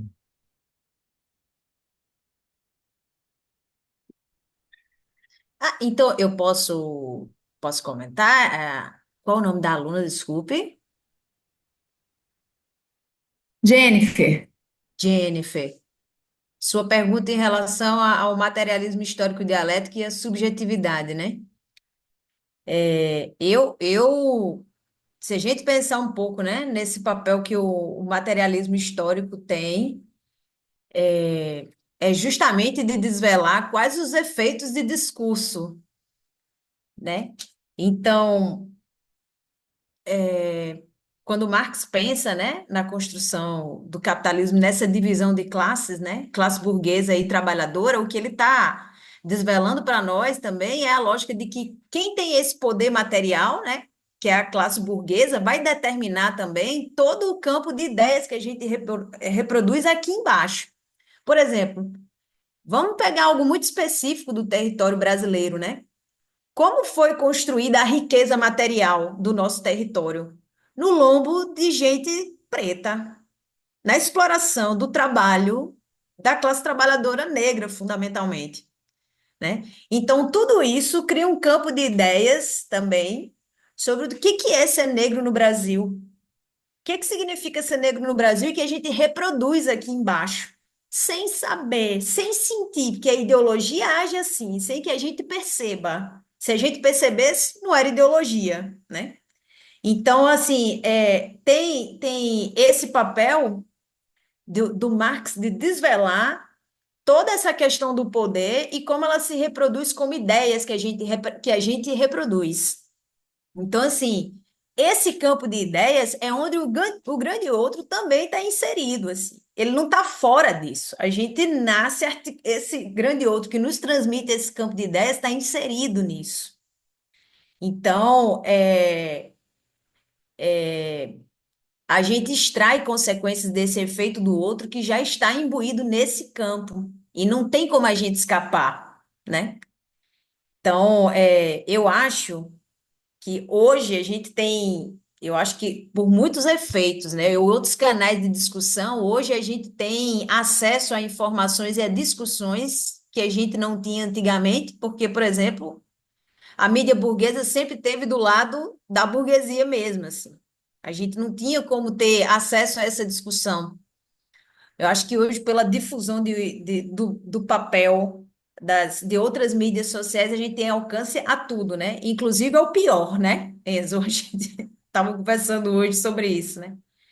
Então, eu acho que é dessa maneira que Marx desvela essa verdade que é escamoteada, né?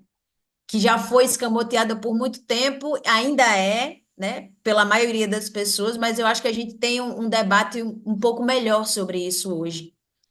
Então, eu acho, por exemplo, que a gente poderia pensar isso sobre esses efeitos de discurso, sabe? Porque todo discurso é uma fala articulada no tempo, por exemplo, né? Não é sem estar articulada a um tempo histórico. Então, acho que é dessa maneira que eu conseguiria articular e te responder, Jennifer. Não sei Outra se torna mais claro. permite um comentário, minha. Claro. É porque eu achei interessante na colocação da Jennifer, né? Uma ideia que eu esteja enganado na minha percepção, na minha escuta, mas acho que talvez não. Em que ela pergunta assim, como é que fica o sujeito nessa perspectiva materialista, né? E aí eu acho que talvez ela esteja tocando, sem perceber, como você diz, meu, ideologicamente, numa ideologia humanista, né?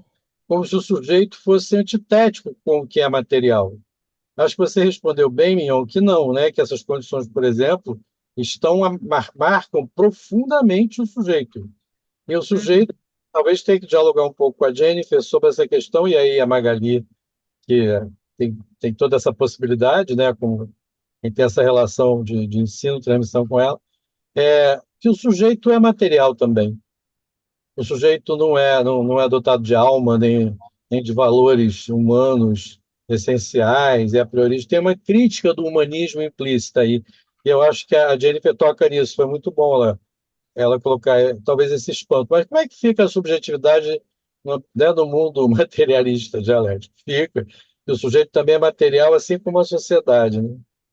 Sim, engraçado, eu vou até, antes se a Magali me permitir, eu queria trazer uma fala uma vez de um psicanalista, uma pessoa grande, inclusive, que ela falou sobre política e uma vez, assim, eu ouvi, eu me preocupei, que a pessoa fez assim, em relação aos assuntos de religião e política, o psicanalista deve passar ao lado. Aí eu fiz, olha, eu não sei por que que você está botando religião e política no mesmo lugar, assim. Talvez esteja precisando de um apoio, porque política é ciência, religião é a mais pura ideologia, por sinal, né? Mas, assim, talvez porque os psicanalistas não estejam tratando a política como ciência, que precisa de uma teoria, de um método, de uma materialidade, a gente esteja tratando esses assuntos no mesmo polo. Isso é o fim para nós, né? Que tira toda a consistência, porque materialidade é critério científico, né? Baseado em evidências, não, né, Luciano? Baseado em evidências, não. Então, o que, inclusive, torna essa discussão Evidência, consistente. evidência é coisa de vidente, né? É, fale, Magali.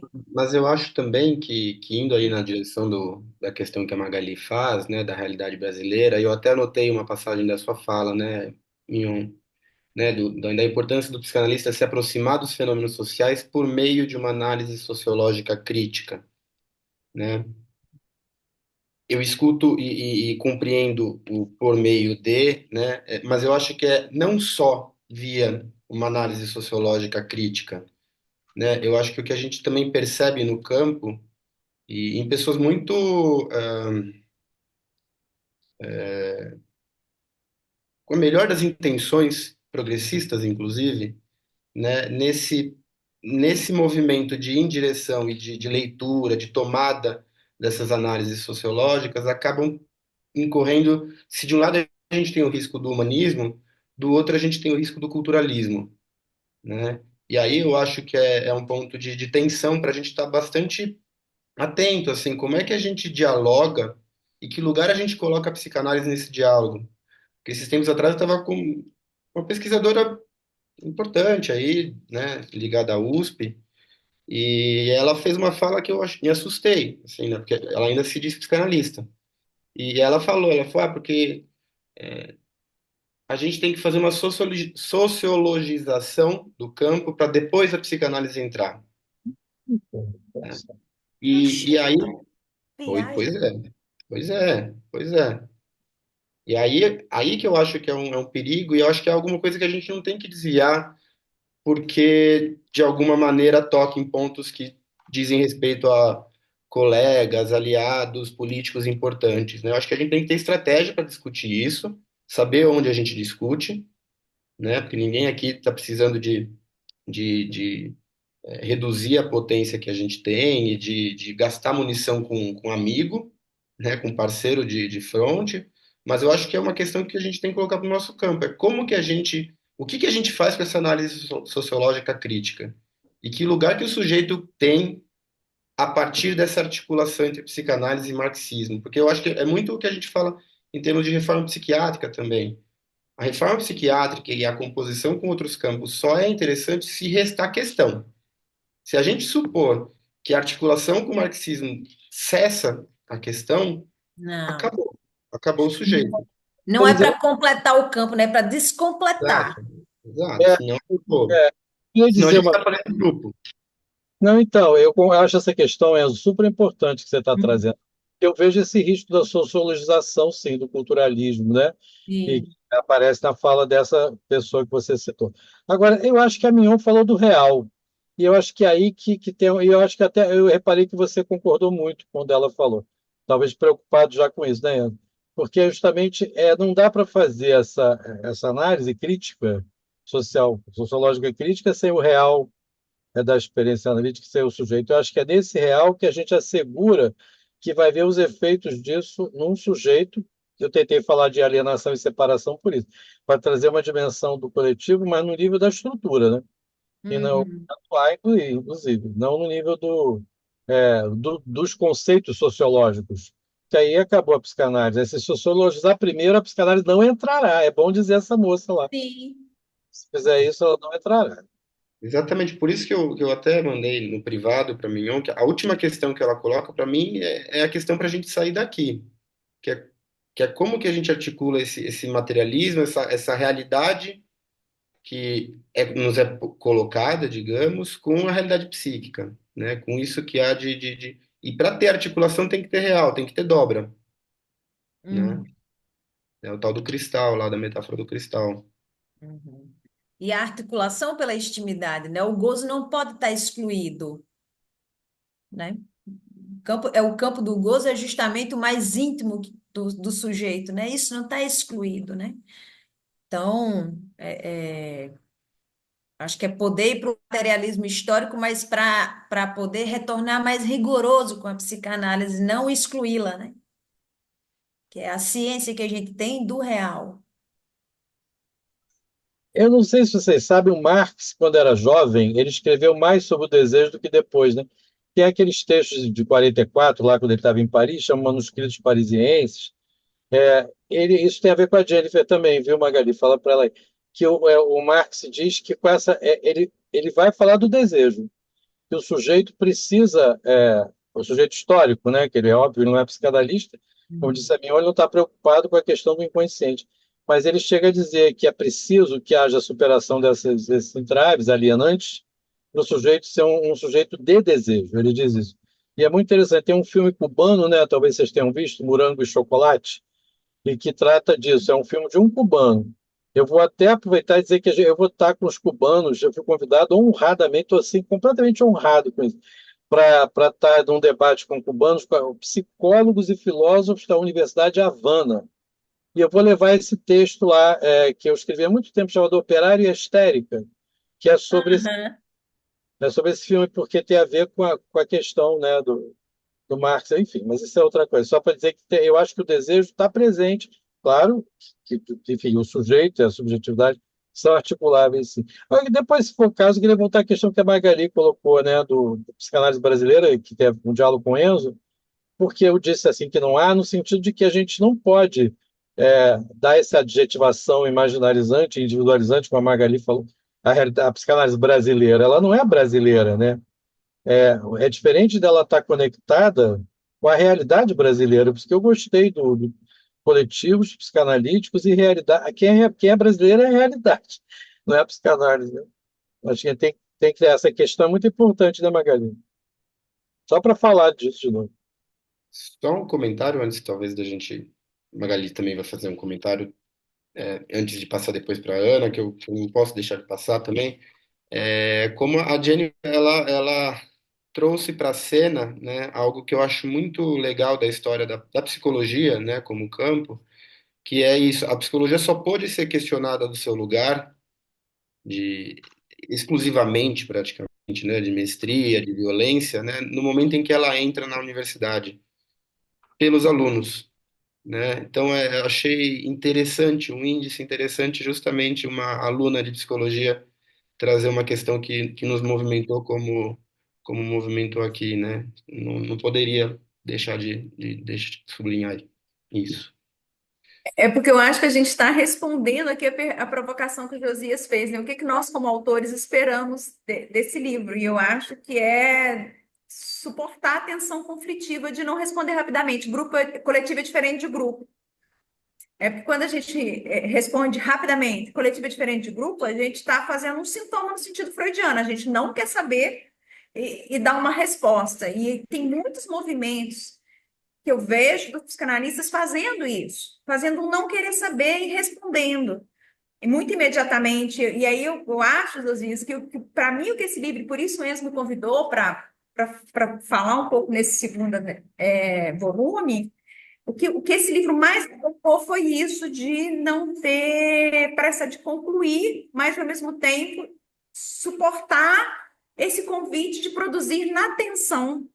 Eu acho que tensão, tensionamento é a palavra do Enzo, né? Ele adora esse significante, mas é um significante que o livro carrega. Isso, todo mundo riu aí, adora mesmo. Ana, quero te ouvir. Então, estava pensando um pouco aqui, né? Porque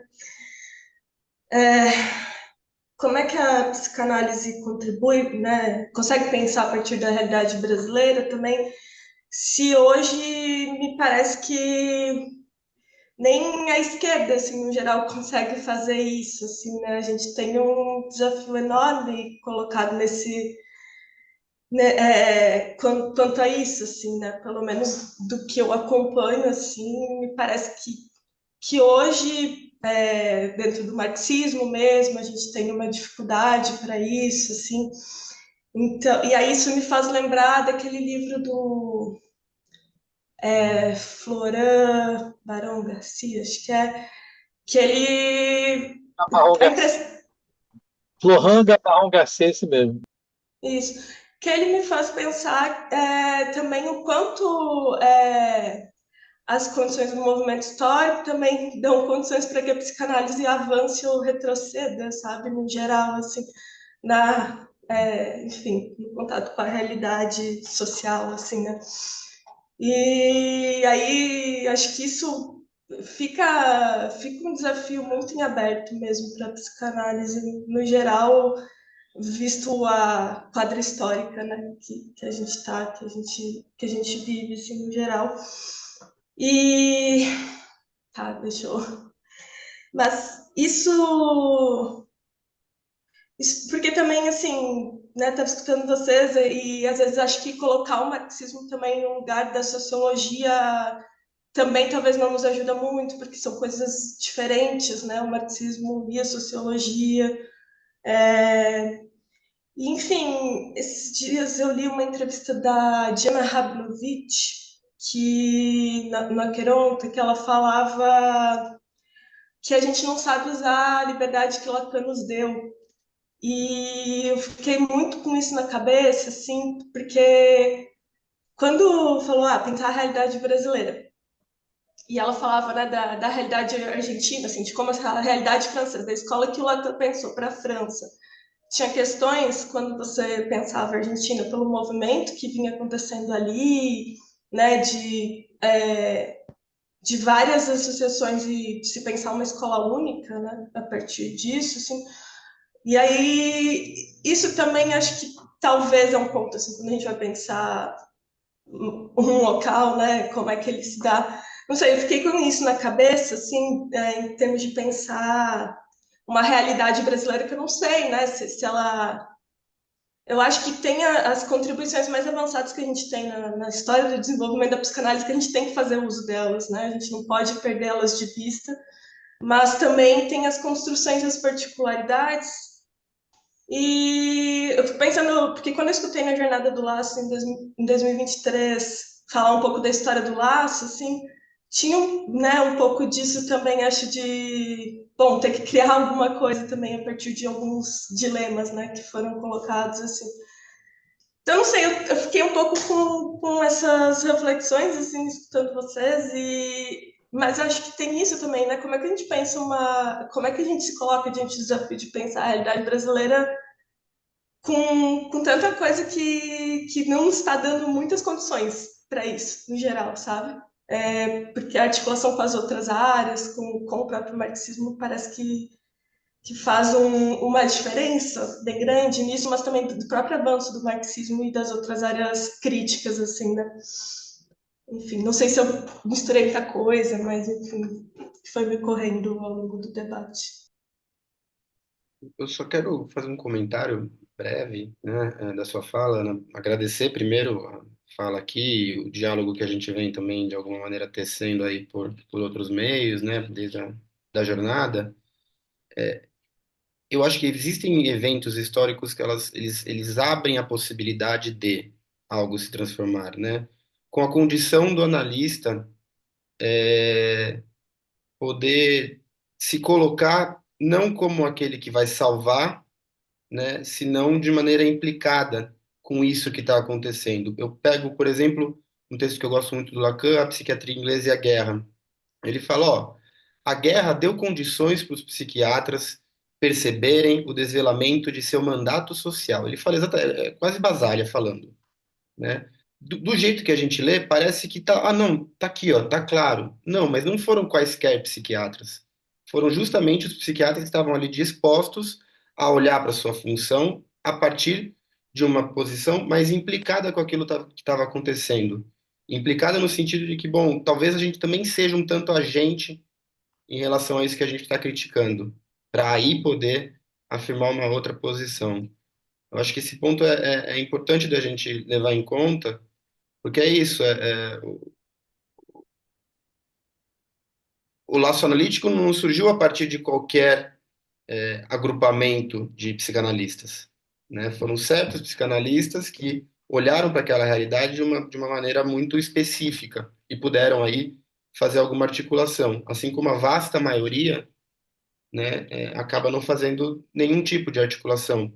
Eu fico pensando, por exemplo, também em escolas que são maiores do ponto de vista quantitativo, e aí escolas de psicanálise, e eu vou, Luciano, se você me permite, né, e a pergunta é retórica, é, não são quaisquer escolas, né, não é porque é uma escola que está dado que os dispositivos vão se fazer aí, e vão, de alguma maneira, permitir essa liberdade que a Diana indica, né? Eu acho que, por exemplo, a gente tem exemplos de escolas de psicanálise que dizem que, bom, eu não me agrupo com outras escolas, não trabalho com outras escolas, porque a minha escola é internacional.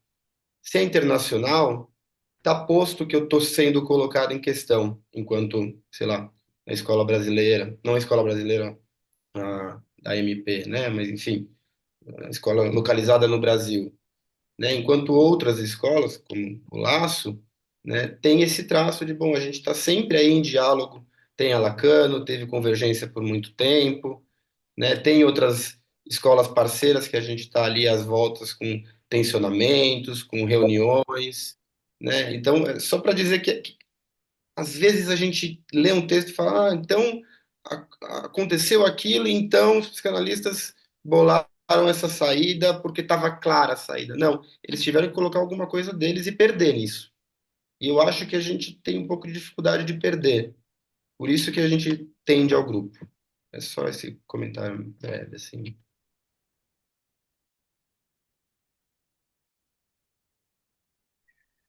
Bom, a gente está um tanto avançados no horário já.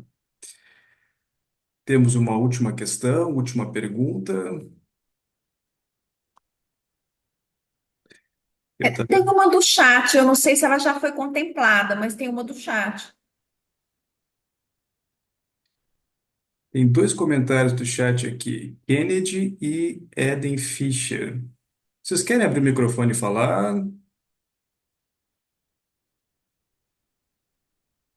Kennedy Seria e melhor Eden ouvi-los, né? estão aí? Bem, a primeira questão, Kennedy diz: o indivíduo na direção do capitalismo, neoliberalismo, segregação, o sujeito na psicanálise, se direciona para outro lugar da coletividade, se for possível falar sobre isso. O sujeito da psicanálise se direciona para outro lugar. Certo. É, eu queria fazer um comentário sobre isso, se vocês me permitem agora. Posso? É a do Kennedy, né? Porque eu acho que é interessante a ideia dele, né? Ele coloca o indivíduo e uma série de outras categorias no campo do capitalismo né? E do neoliberalismo e a psicanálise, quer dizer, traz um sujeito que vai para outro lugar, aí ele fala em coletividade. Eu acho um certo problema quando a gente coloca esse sufixo "ad", sabe? Não só aí, na psicanálise em geral, quando fala, mesmo Freud falando em sexualidade, não sexuação, como diz o Lacan, fala de identidade, não identificação. Então, a subjetividade, o Lacan parou de falar nisso, ele nunca falou muito, mas quando fala em subjetividade, está mais no campo de Guattari, né? De Deleuze, da esquizoanálise, né? Construção social da subjetividade.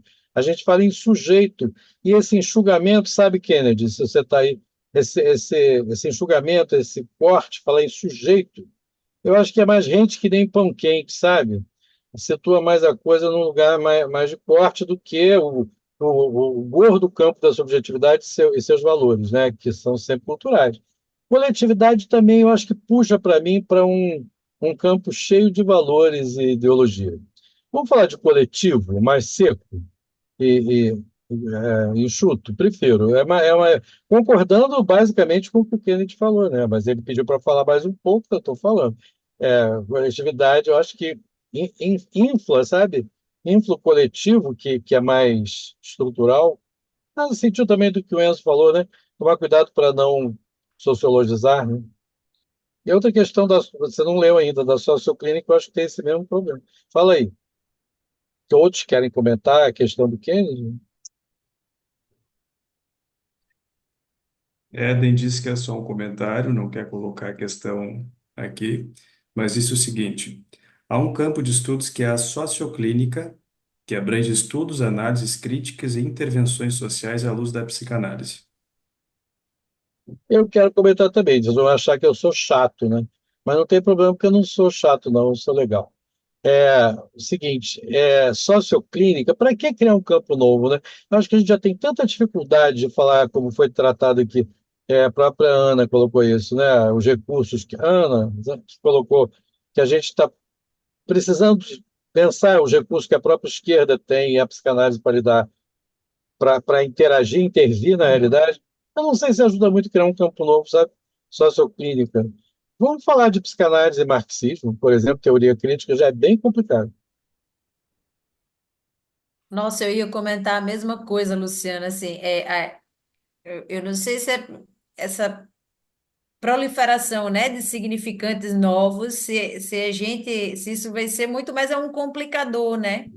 Por que que a gente não pode pensar as relações que são imanentes e necessárias entre psicanálise e política, que elas são, não são contingentes, né? São necessárias mesmo, como você bem defende. Então, isso já dá muito pano para manga, porque o, o, a teoria que o Freud criou, quer dizer, a praxis que o Freud criou e que o Marx criou, né? Em muitos pontos elas têm interseções, né? Mas elas não são complementares uma à outra, né? Elas têm Mas como dirá o Enzo, elas têm tensionamento. sim, sim, é exatamente isso, né? É, e isso já traz um trabalho imenso. Eu acho que eu quero muito me dedicar a estudar a frase do Lacan, o inconsciente e a política, né? Que está aí, é do seminário 14, que não é um seminário qualquer, né? Mas, assim, política, para mim, não pode ser pensada sem Marx. No sentido que ele diz essa frase muito importante que eu citei no meu texto aqui de apresentação, né? Toda economia é política, toda política é econômica. O que ele está dizendo é que política tem tudo a ver com poder material, né? Que quem tem poder material é que determina todo o campo de ideias.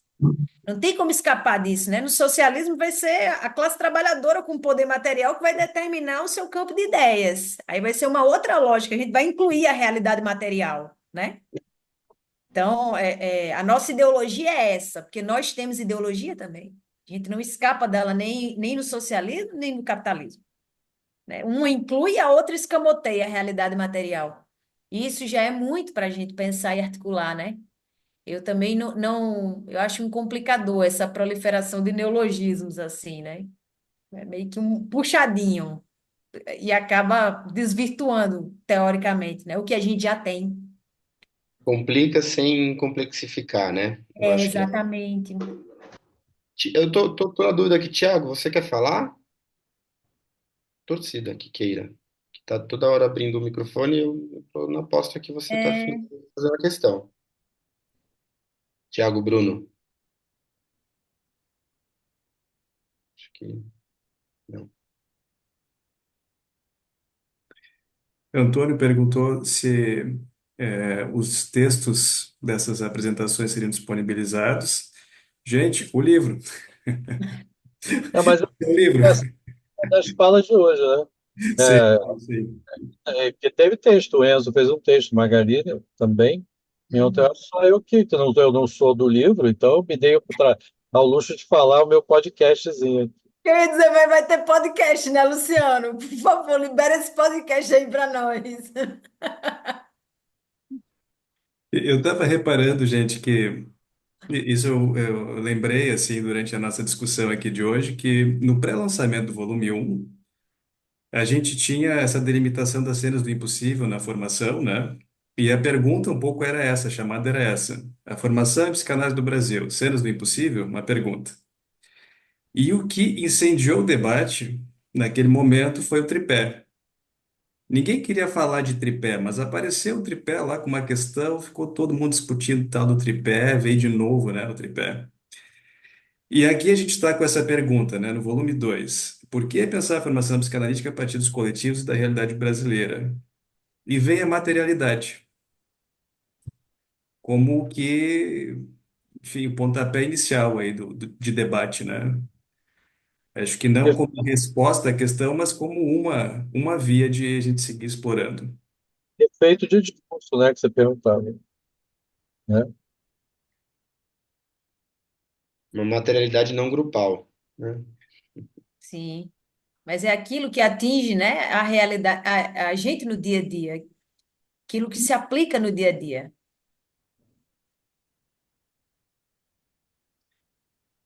Tá bem, eu acho que dá para a gente encerrar, né, essa atividade de hoje.